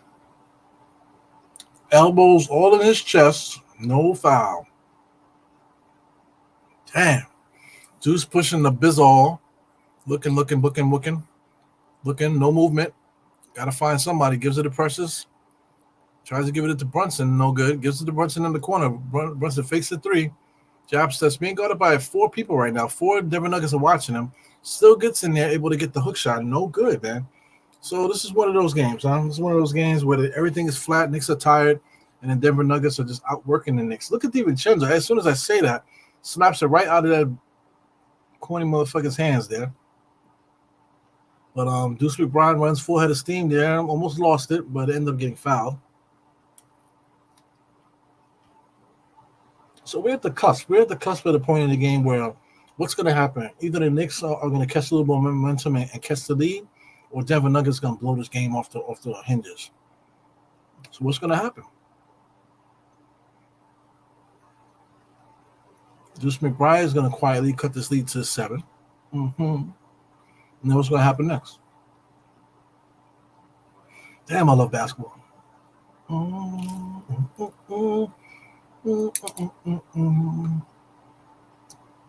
only had 2 slices of pizza. It's been taking me so long to eat them. On my clock, Deuce just knocked down two free throws. So I'm basically, 30? Wow. A little bit more than 30 seconds behind. So I'm going to have to clear this. Let's see if I can get a little closer. Get a little closer. Aye. Going deaf just now. Let's pop the mic. All right. I'm a little closer. So we got Bobby Shmurda driving on DiVincenzo, spinning and winning, falling on the floor. DiVincenzo, Knicks are trying to push off. DiVincenzo with a transition 3 knocks that down. So there you go, 79-73. Knicks are behind by only 2 possessions. So let's go Knicks. Only by 2 possessions, baby. Let's get some light. Let's get some light in this piece. Gordon. Remember when Gordon used to be a small forward? Now he's a power forward. Wow. Spot up shooter, catch, shoot, no good. Deuce. Over to Brunson. Corner, 3. Good. Nope. No good. Gordon's bum ass catches it, almost falls out of bounds. Precious is chasing him. Denver's trying to take advantage there. I mean, they just got taller players. The Knicks are small, and the Denver Nuggets have tall players that know what to do. They can get to put the ball in the basket. So the Knicks are working extra hard. Like I try to say, Tom Thibodeau got our guys working hard against skilled players. It's kind of difficult. But the Knicks are still right there. Brunson cross-court pass to DiVincenzo. Fakes the 3. Bobby Smurder bumped him out there. Bobby Smurder is like all off balance tonight. He's always been a weirdo. Mm-mm.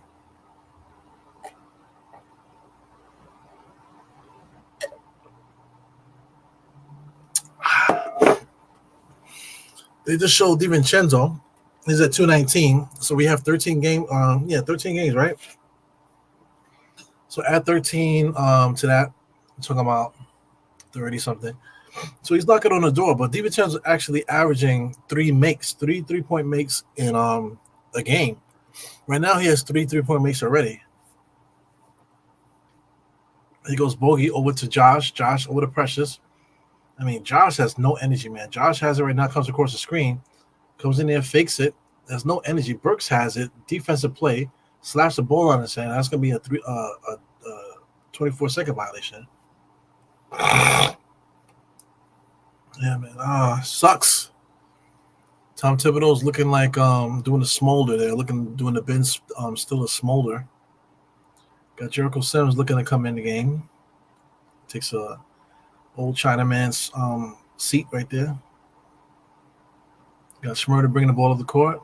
Oh, he fakes it. Fakes everybody. Inside, off the glass, no good. So Deuce has the rebound. So what did they call? They called something on the Knicks there. So Bobby is going to get free throws. So 81 to 73. I'm at the 2 minutes and 18-second mark.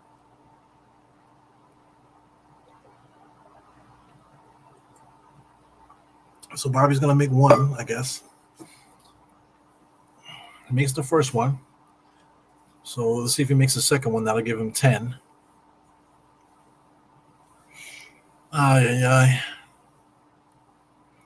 Says only 2 Knicks have led the team in all 3 categories this season: points, rebounds, and assists. Says only 2 Knicks have done it, or so they said Julius and Carmelo Anthony.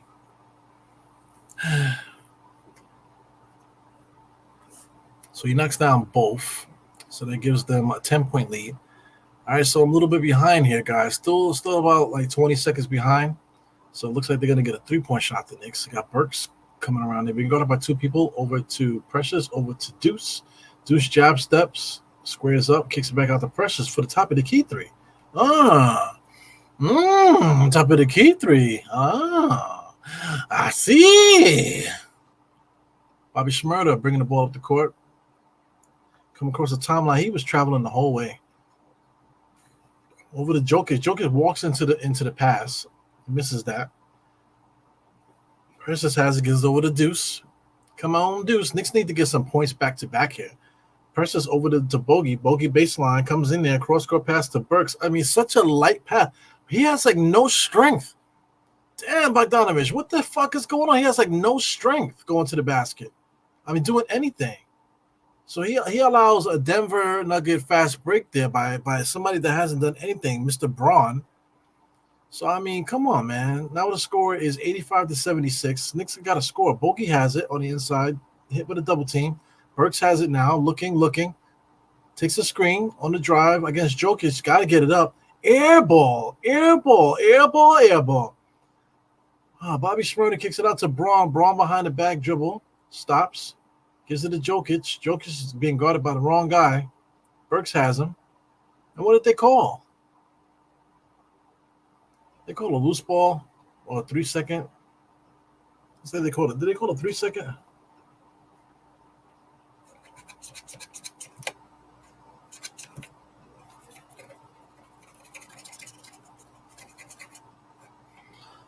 Man. There must be a legal defense or something like that. 3 seconds, or I believe that's 3 seconds. 10-point lead here, man. What a boring-ass game. Am I wrong? Is this a boring-ass game? This is a boring-ass game. So he says, Trish is right here. He says, oh, my God, get him out the game. Another bogey turnover. I don't know what's up. He passed that ball, man. It had no strength on it. Like he had no shot of even getting near that player. That's crazy, man. So here comes the Knicks. Knicks got to get some scoring here, man. It would be nice to cut the lead, less than 10 here. So Burks comes in there, shoots it off the rim. Denver with the rebound. So Denver has a chance to score now. Got Are they gonna call a timeout or are the Knicks gonna foul? What's gonna happen here? Jokic gets it. Sims comes up. You got Bobby Smurder there. What do they call? They call a foul or there's another legal defense? I don't know. What is Bogey wearing on his feet? Are those Skechers? It look like Skechers or something on his feet. Oh, yeah, yeah. So 11 seconds here, and looks like Denver's going to score here within 11 seconds to end the third quarter. So being down by 12 entering the fourth quarter is ferocious. Is horrendous. Bobby Smurda over to Jokic with the high arcing, bouncy pouncy into the rim. Deuce. Down by 12 sucks. Oh my God. What is the keys to win this game? Rebound, rebound, rebound, rebound. Right now, total rebounds for the game. We got 19 for the Knicks. Let me double check that. It's going to be 19 for the Knicks and 31 rebounds for Denver. That is the game. That is the game. Tom Thibodeau did not make that adjustment. We should have started the second half with Precious starting the game, man. Starting the game with Josh Hart, Precious, with Josh Hart and Hartenstein together. That's how we should have started the game, the second half, to get them off the boards. We didn't do that. We started the second half small ball again. So now all of a sudden we're going to go back into old habits now, where we're just shooting threes and looking for somebody to score on the perimeter. When our bread and butter is attacking that basket, man. The way that we did in the first half a little bit with Hartenstein. Hartenstein scored 12 points I believe at the half, right? Right now, he has 15 points now. So compared to the first half, they're not looking for him anymore. Brunson has 22. You got DiVincenzo with 11. You got Precious with 9, and Burks with 9. Sims and Bogdanovich. But we gotta figure out a way to get Bogdanovich a shot, man. Get him a couple shots, but he needs to. He needs to get 8 points off the bench, 8 to 12 points off the bench. That's what we need from him. He cannot get a donut. It just cannot happen. Shout out to Kareem Grant in the place. What's up? But yeah, man, it can't happen. We're down by 12 now, entering the fourth quarter. So, like I said, the keys to the game: rebound and rebound and rebound. Find a way to get some energy, man. Knicks have zero energy. So easier said than done. I can't complain about something that I understand. If you're tired and you go into Denver, the high altitude that always plays a part in some people. Right now I don't want to blame the altitude on Josh Hart's play. He's absolutely playing super light today. And that's the key to the game right now. Josh Hart, how many rebounds does he have? 2. He had 1 in the first half, and he had 1 rebound early in the second half. Early in the second half, he had that second rebound, and it just came to him. So only 2 rebounds for Josh Hart. Is against the grain. He only has 2 points, 1 assist. He had a triple-double against Golden State, and then he responds with a triple-double tonight with 2, 1, and 2. 2, 1, 2. Got area code numbers out this motherfucker, man. Unbelievable. Knicks Nation 112. He said Burks and Bogues are bums. Yeah, they've been doing that. It goes Denver launching threes. Knicks survived that one.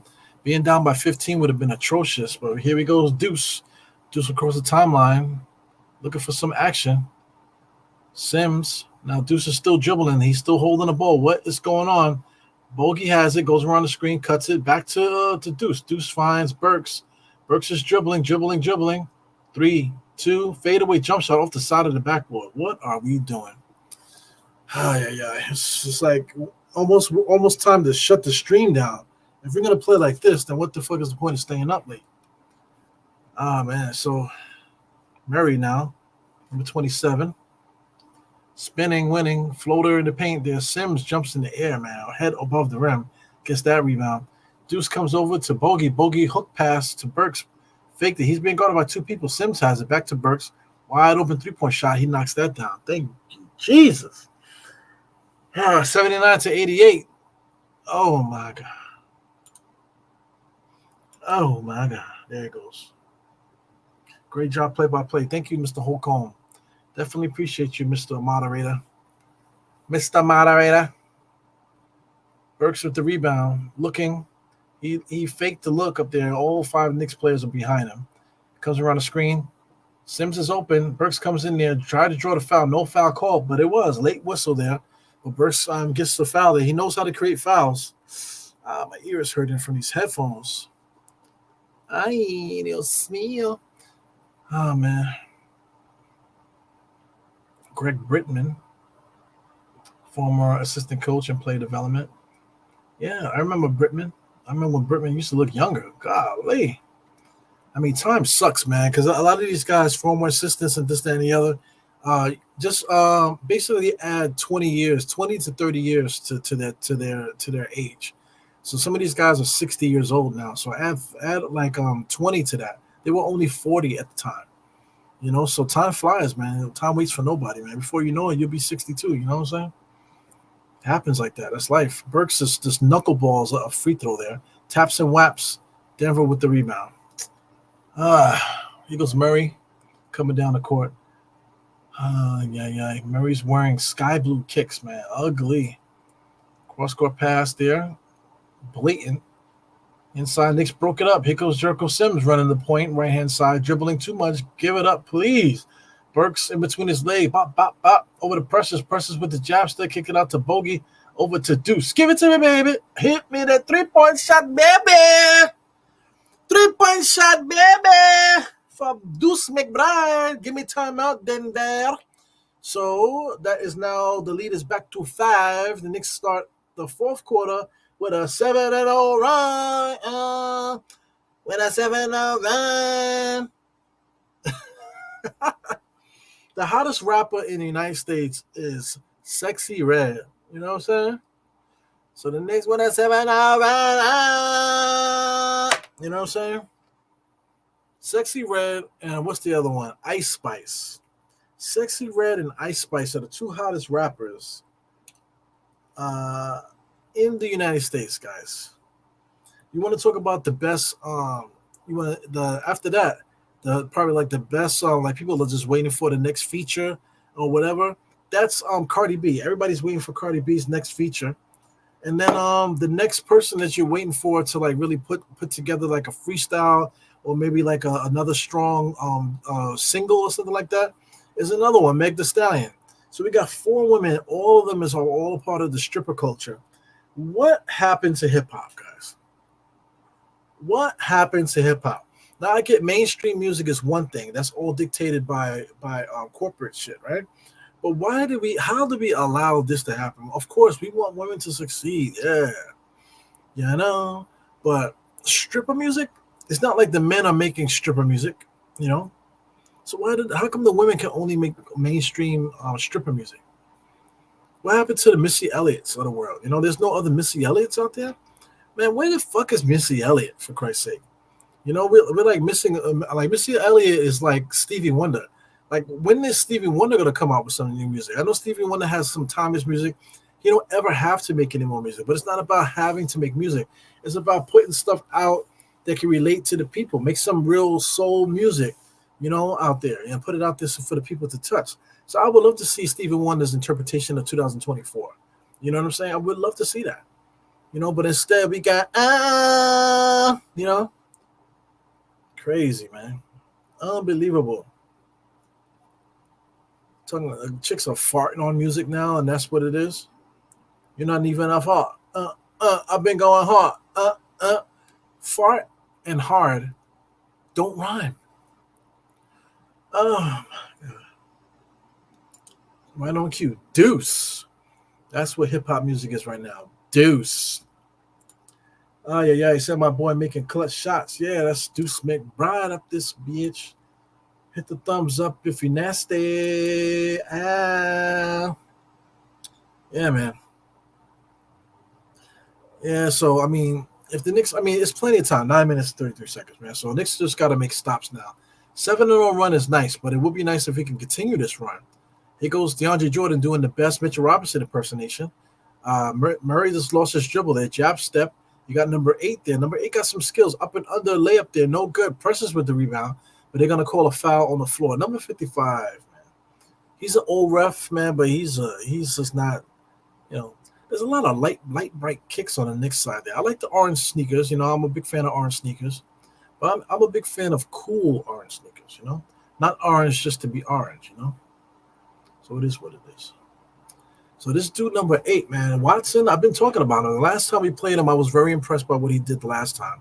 I think he's gonna be a kid that's definitely gonna make some noise going forward, man. So let me take a look at him and put him on the screen. So he's listed as a forward here. How tall is he? 6'7". 6'7", 200 pounds. So this is him here. This is him from UCLA. So I don't really remember him too much on UCLA. At least I can't recall.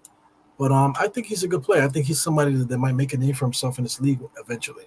So Burks, top of the key, bogey, back to Burks. Right hand side, pull up by Burks. Man, he misses everything. Precious in there with a tough rebound. But what do they call it? They're gonna call a loose ball foul on somebody, on Precious over the back or something, over the back or something. 93 to 8. Excuse me, 90 to 83. Knicks down by 7. Knicks down by 7, dogs. You got Murray now looking on a cut. Michael Porter Jr. gets it, goes back to 3. He's being guarded by Jericho Sims. Jericho Sims can guard the perimeter. Michael Porter gets that, presses with his hands on the rebound. Knicks are wasting a lot of time in the backcourt right now. Deuces kind of get the ball across the timeline. He does. Finds Bogey. Bogey just shoots it from way out, and he knocks it down. So there you go, man. Finally get a fucking shot to fall down, this guy. So that's his first shot here. Knicks on a 12-2 run here to start the fourth. So Bogey finally gets off his nut, man. He got 3 points, 1 for 5. Number 27, Murray with another miss. Wow, I mean, this guy, Burks and Sims almost tipped it in just now. But Burks brings the ball up the court. Bogey has it now. Jabbing and wabbing over to Precious. Precious has a pass. Burke has it. Burks inside with a floater. Oh, big time move by Burks, man. Old school, looking like Clyde Drexler out there. Big time floating shot there. We got 15 points for Burks today. Big time there by Burks. But we're approaching, wow, look at that. I love it. I love floaters, baby. I love floaters. Give me that nice drive, nice momentum. Take a little bit off of it.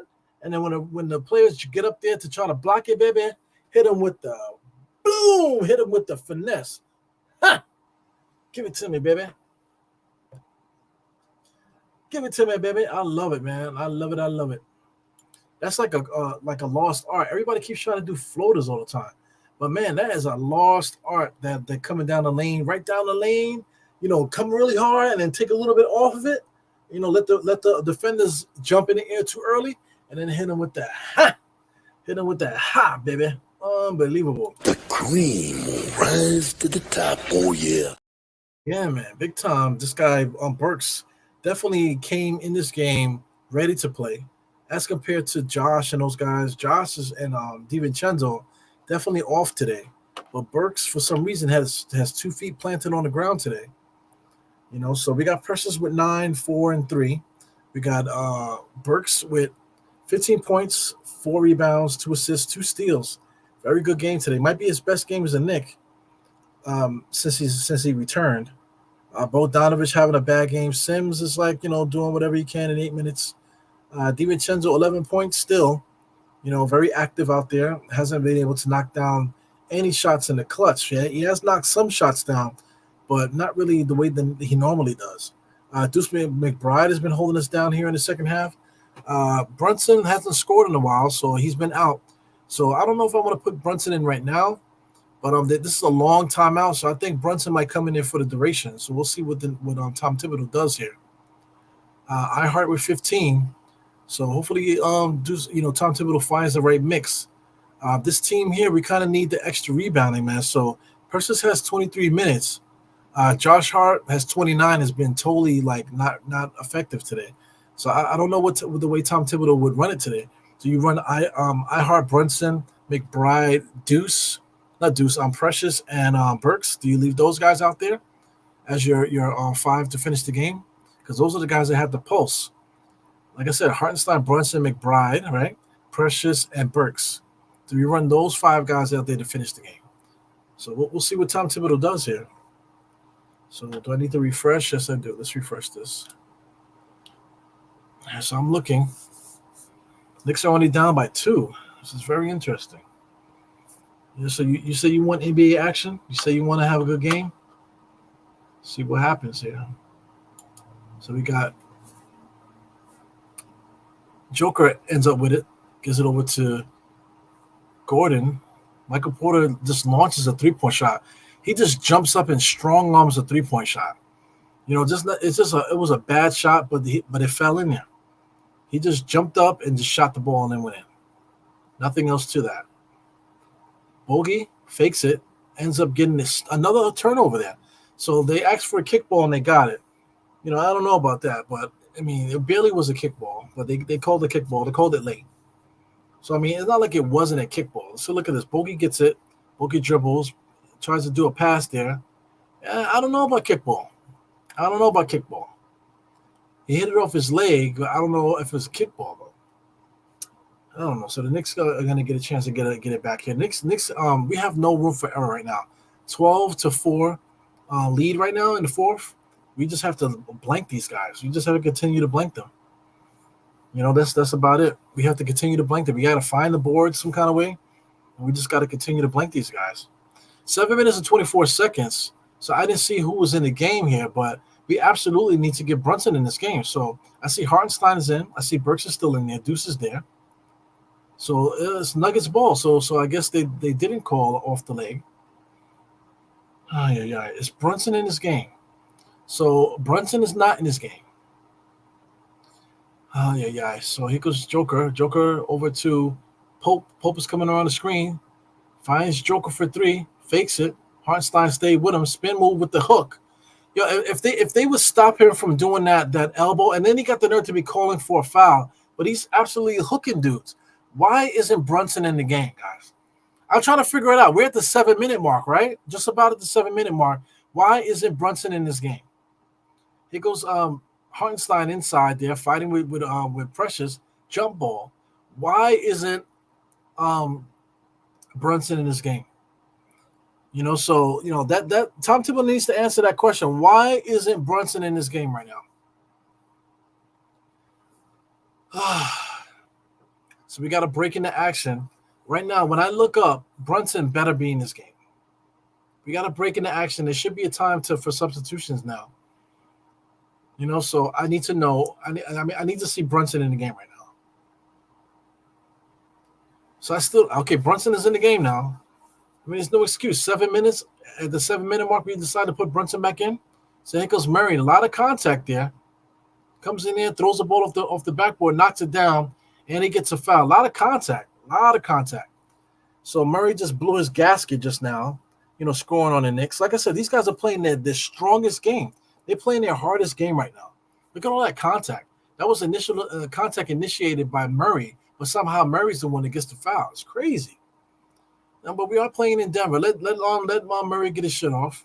You're yelling and screaming. You know what I'm saying? Look like he needs to make me a chopped cheese. Yeah. Josh Hart comes in there for Precious. I don't agree with that. I don't agree with taking Precious Achiuwa out. I don't agree with taking Precious out right now. Well, Josh is there, so I guess we're going to put guys that we trust. Josh Hart comes out there with a lot of energy. Brooks right now is our tallest player out there outside of Hartenstein. So here we go. Brunson bringing the ball up the court, takes in his sweet-ass time, looking. Gives it to Hartenstein, takes it on the drive there, looking, finds Josh. Josh drives, loses the ball, kicks it out to Burks. Give it to me, hot in the corner, misses it. Hartenstein with the rebound, bounces, takes the bounce, throws up the hook shot. Might have got cracked in the head. But he's going to get some free throws. Sheesh. 97 to, looks like it's going to be, I'm going to have to refresh this. Looks like the time is starting to slip away from me again. So Hartenstein looks like he's going to make at least one free throw. So being down by 8 sucks, bro. So Hartenstein, come on, Hartenstein. Second free throw, I'm waiting for that. Bouncing and pouncing. Up, shot, no good. Hartenstein comes in there. They didn't call. I thought they called a foul. Yeah. 6 minutes and 8 seconds I see, but I'm still behind by 35 seconds. I don't understand why in the fourth quarter all of a sudden, there's like a big delay in the streaming. I don't know why that happens. But number 27, Murray comes around the screen. Back to Jokic. Jokic pump fakes inside, floater in there. You look at every single time he's looking for a foul. He's such a bitch, man. Like, what more do you want, man? He got everything going for him, and he keeps begging for every single call. It's crazy. Brunson was stabbing and jabbing. Burks and Hart standing together. Burks knocks down another three. So Brooks has 18 points, man. 97 to 92. Knicks are knocking on the door, man. And Denver's absolutely playing their best game right now. They're playing their hardest game right now against the Knicks. Knicks are leading 16 to 9 in the fourth. Here comes Joker on the inside against Hartenstein. Easy money comes around. Hook shot. He's begging for the travel, Hartenstein, but he's going to get free throws. You know, Jokic travels like crazy. I'm afraid to look at his stats, man. Let me take a look at Joker's stats. So I got a little lagging going on here on my end. Yeah. Got a little bit of lag here. So I'm looking at Jokic. Jokic has 25, 11, and 13. So he hasn't really done much on statistically. You know, he has been scoring, though. Deuce is guarding Murray. Murray's so aggressive, comes inside. Good defense by Deuce. No foul call. Unbelievable. Brunson has it. So, I mean, they don't call it when they need to call it, and then Brunson just blows an easy shot there. He asks him for a foul, too. I mean, he's starting to get corny with these chippy things here. Michael Porter Jr. comes in there, fast break. Knicks need a timeout. So Michael Porter Jr. He looks like a Puerto Rican that might have just ate too much rice and beans growing up. It's like a super tall Puerto Rican guy. Oh, yeah. 97. Is that correct? 97 and 92.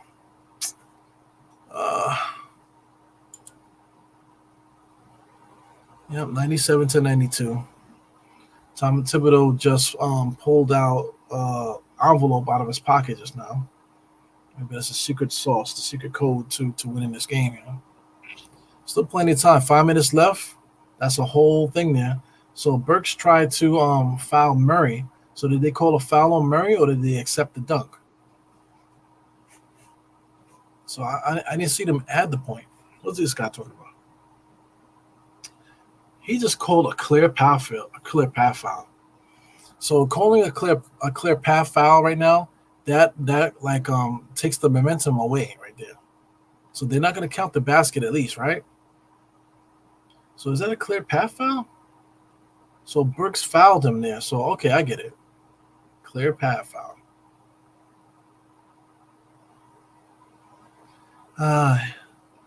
So in order for that to work, so I mean, clear path fouls stops plays like that from happening. That's the purpose of a clear path foul. I get it.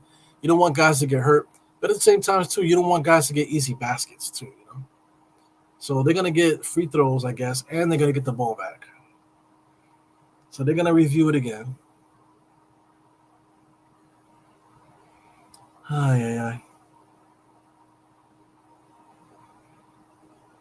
So anyway, it would be so nice to win this game close. If he can force an overtime, I wouldn't mind tonight. If you force an overtime tonight, I wouldn't mind because I got a feeling that in overtime, I think the Knicks will win the game. They will, like, of course.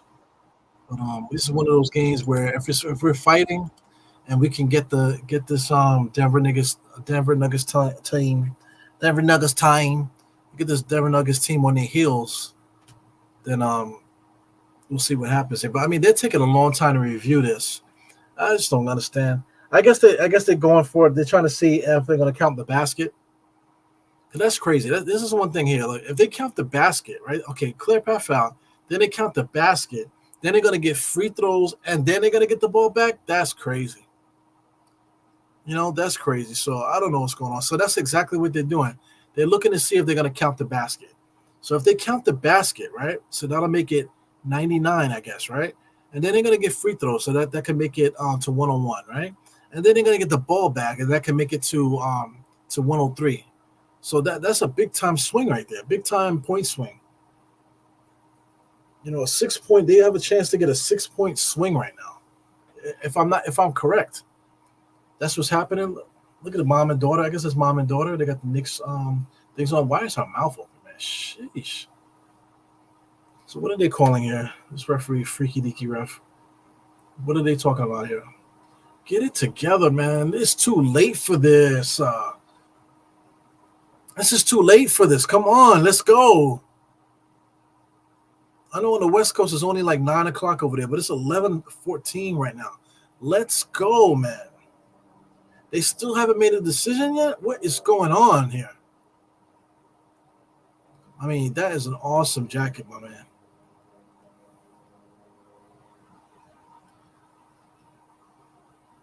Let's go. Referee is doing what?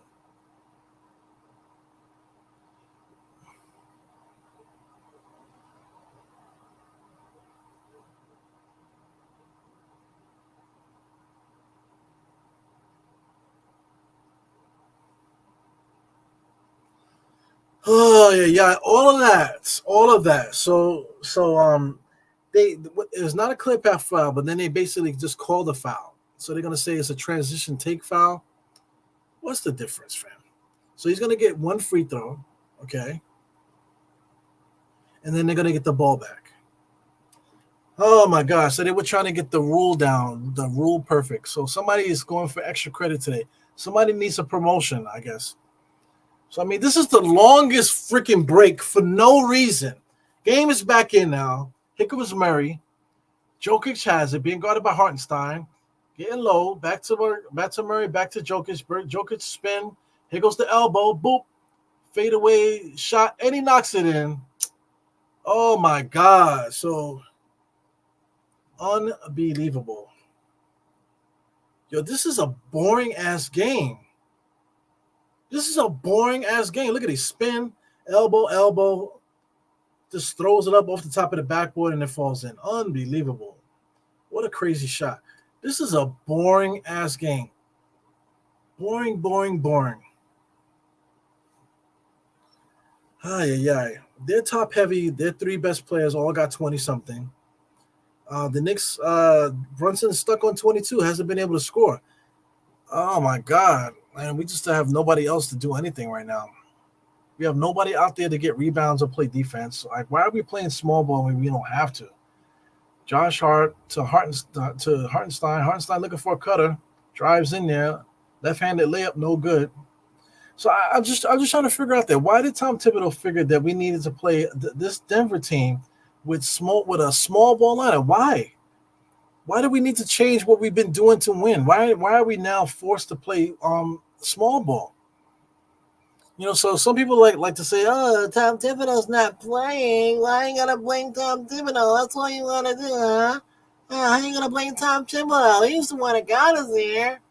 You know, he got us playing some great defense, one of the best winning scouts in a long time. And you want to talk about Tom Thibodeau like he's the problem? You know, like, come on, man.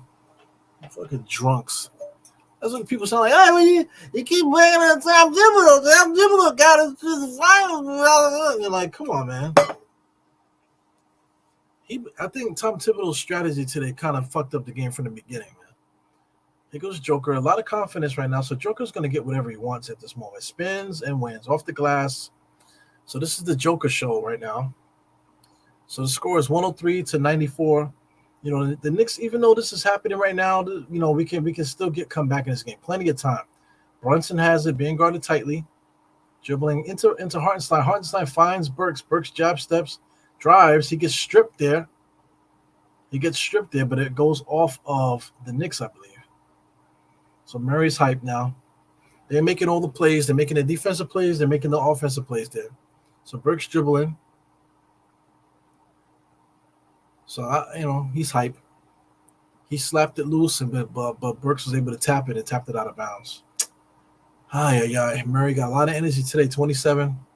Right there comes against Brunson on the switch. He's going to post Brunson out. Gives the Jokic. I feel like anything Jokic does is he's going to score. Oh, good steal by the Knicks. Here goes Josh Hart's first time running the ball up the court now. All the way to the basket and easily gets stripped, man. Josh Hart, the decision to take pressures out the game was a mistake. So here he goes. Porter Jr. with a three-point shot. He had a chance to get the lead there. To really smash the lead on this. Brunson forcing it, knocks it down. 3 minutes left. Right now, it's a 3-possession game. Knicks make a stop, which has been hard. Now this guy, Jokic, bring the ball up the court. Murray has it. 16, 17. Murray's calling it right now. Denver and Hartenstein is shenanigans down there. Joker comes up, pushes, illegal screen kind of, comes in Florida, misses it, knocks it out of bounds, should be Knicks ball. And no, they're gonna call it Denver ball. I could have sworn Jokic touched it with two hands just now. So somebody called a timeout. I don't know if it's Knicks ball, but I believe Joker tapped it out of bounds, but the body language looked like it was still going to be Denver's ball. So Denver probably called timeout. Oh my god. Oh, 3 minutes and 16 seconds, right? Let me refresh this. 3 minutes and 16 seconds at the moment. We're at a timeout. There is 96 to 103. On my math, that's 7 points. That is a three possession game, right? So if we indeed get the stop, we just have to score. At this point in the game, 3 minutes, we have to score down the stretch. That's all. We cannot miss right now. We just have to keep scoring. The Knicks are going for the harder shot. So if we could score 3 times, score 3 times. It doesn't have to be 3-point shots. Actually one of them does, but score and maybe get an and one or something like that. We have a chance to win this game. Oh my God. So Knicks come down, we hit a 3-point shot, or we get like a regular shot, maybe get another stop, get a transition three, and then get another mid-range shot or some kind of thing. That'll be a way to get us the lead. Oh my God. I mean, I got like all kind of tension headaches going on right now. It's crazy. So that's one thing right now. The Knicks cannot afford not to score. We need to score every time down from now on. We definitely need to get Denver to get 3 stops. We need 3 stops from Denver. We need 3 stops from the Knicks on Denver, I should say. Right now, Joker's on the inside, kicks it out to Michael Porter Jr. He shoots the 3 and knocks it down. That's not what we want. So that cuts the lead up to 106. That's 10. So 10 right now, 10-point lead. 3-6-9. That's a 4-possession game, man. Hartenstein almost got it stolen. Brunson has it in and out. Comes around the screen, being guarded by 2 players now. Drives past Jokic. Tried to do it out to Deuce. Deuce for 3. Doesn't get it. So that's it there. The Knicks needed to match the 3 to kind of mask that 3-point shot by Michael Porter Jr. Yeah. Gordon has it to Joker. Joker can't do no wrong right now. Murray either. Murray's driving. Floater off the back rim. Knicks with the rebound. Here goes Brunson. Gives it to Deuce. Deuce has it up. Wow, it looked like he lost it, but got the ball up high, able to get the nice scoop floating layup there. I don't know what the refs are calling here. The refs called something. What are we talking about? Oh my God, here we go again. What is going on here?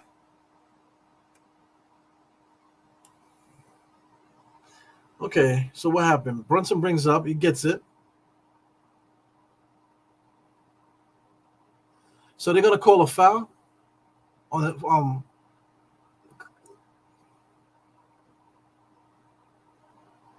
So they're not gonna count the basket. Unbelievable. What the fuck are the refs? If anything, wasn't that a clear path foul or a transition take foul? Like, oh my God. Anyway, DiVincenzo scoops there. He gets hit in the head. Nothing. Hartenstein just got punched in the stomach. No foul called, but he still made the floater. So, like I said, Knicks have to make 3 stops. 3 stops. Knicks gotta make 3 stops in 2 minutes. It's just not good, man. Looks like Denver's gonna score again. There goes Jokic there, being guarded by Hartenstein. Jokic hasn't taken a jump shot all game.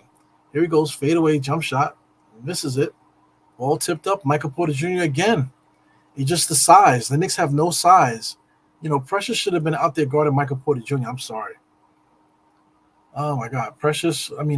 Brunt's right now, top of the key. DiVincenzo, long 3-point shot, no good, and they're gonna call a legal screen on the Knicks. So that's the game right there.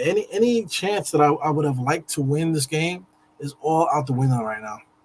So right now, 1 minute and 20 seconds right now. Denver's up by 110. It was 108 right now at 1 minute and 34 seconds, and they end up scoring again. So that's the game right there, man. So chalk it up. Chalk it up to we just lost, man. It is what it is. But I tell you one thing, man. The way that Denver played, man, there's nothing that they did that was so good. If anything, Trash! I think Denver's trash, man. Trash! The way that they play, they're looking just to be top heavy. They're looking for the stars to do what they do. Bringing up the ball, very boring. The other guys are standing, waiting to get the 3-point shot. Murray's out there forcing it. Murray's this guy, Jokic, we can't guard him. Nobody can really do that. He's doing everything.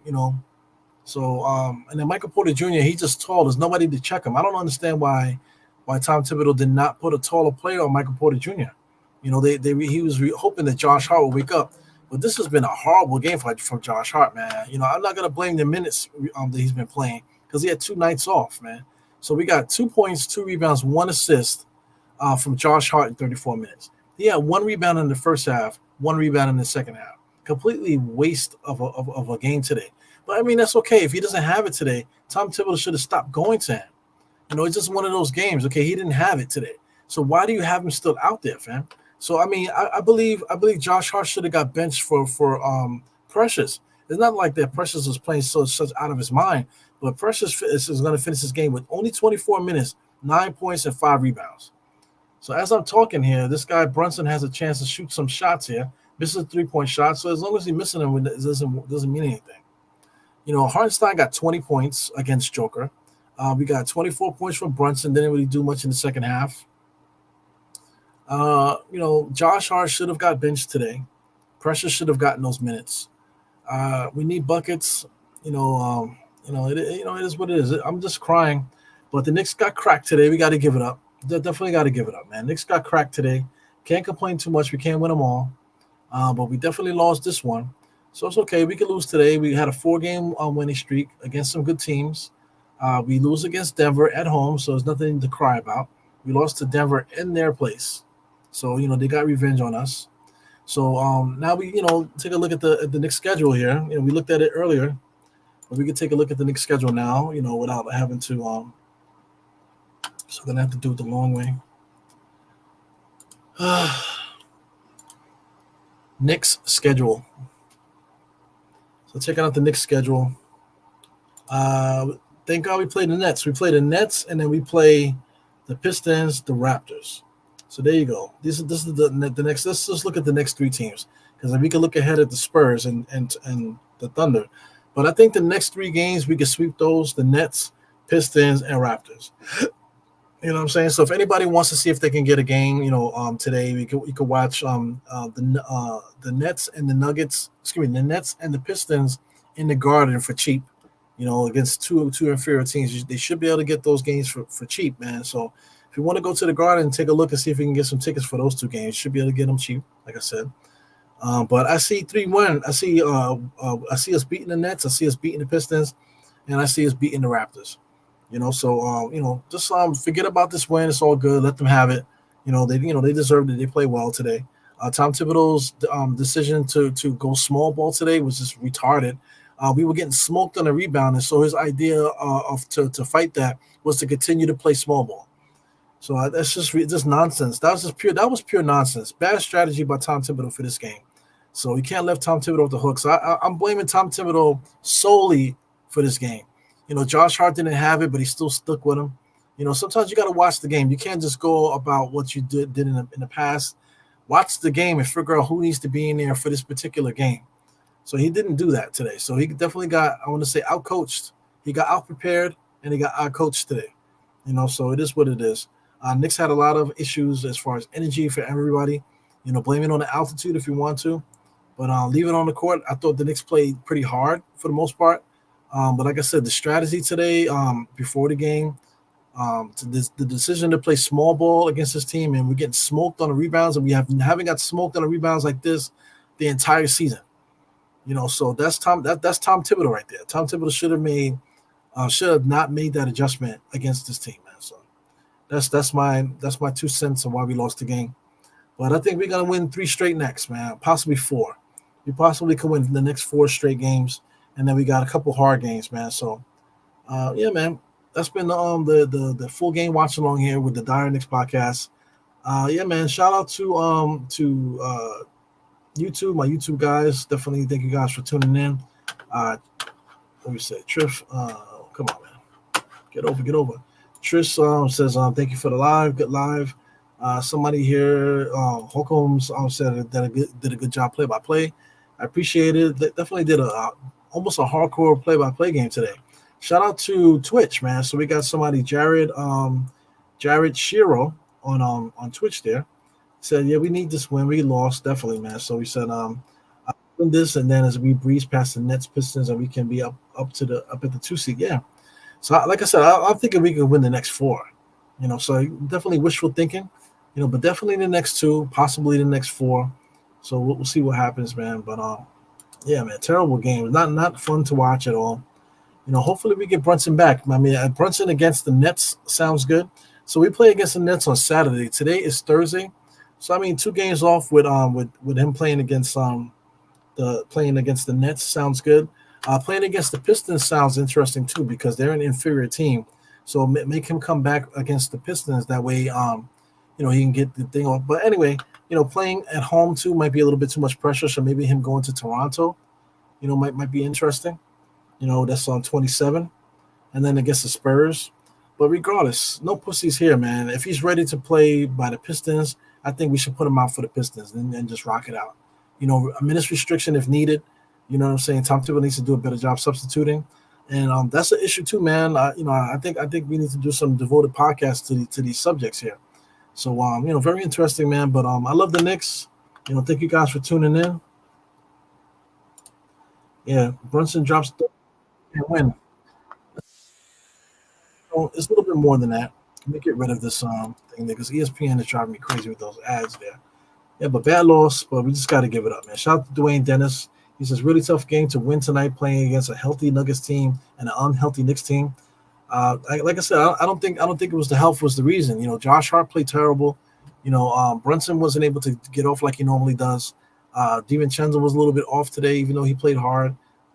Just bad decisions coaching wise by Tom Thibodeau, and that's what it is. We're so far behind the 8 ball as far as injuries that we have to play certain things a certain way. And I think Tom Thibodeau gambled today, and I think that was a bad decision for him, man. Yeah, man. So shout out to Kev. Shout out to everybody in both chats. We got Twitch sighting, so definitely appreciate somebody popping in on Twitch just to show some love there. Definitely appreciate that. Definitely appreciate the gesture too, man. So we up out of here. I have an idea for a get together next week, man. So stay tuned. Stay tuned. Listen on Twitter. Twitter will probably be like a big announcement there. We'll see what happens. But I'm gonna look to try to get some people together next week to hang out. Also keep an eye out on the front stoop. Let me post that on here. Let me get the front stoop up here so you guys can see. Keep an eye on the front stoop. I'll type it in manually, guys. The front stoop. The front stoop. This is also Simi and Russell channel. Like I said, the front stoop got 40,000 subscribers, man. 40,000 subscribers. So please tune in, to get these numbers up so we can get these shows on this channel up here. So right now on this channel, there's only really one show happening live. We on MBK we all do live shows. Nothing's really taped. So the NBA wrap up, as you can see, the last few pods we got. The last 5 pods were all NBA wrap up shows. Samir Russell does his show every once in a while. If there's a major topic, he'll just randomly go live and he'll put a show out there. You know what I'm saying? So, but the last, like I said, 5 shows has been the NBA wrap up, and as you can see, me and Ron have been rocking together for the last 5 episodes. We have some really good artists.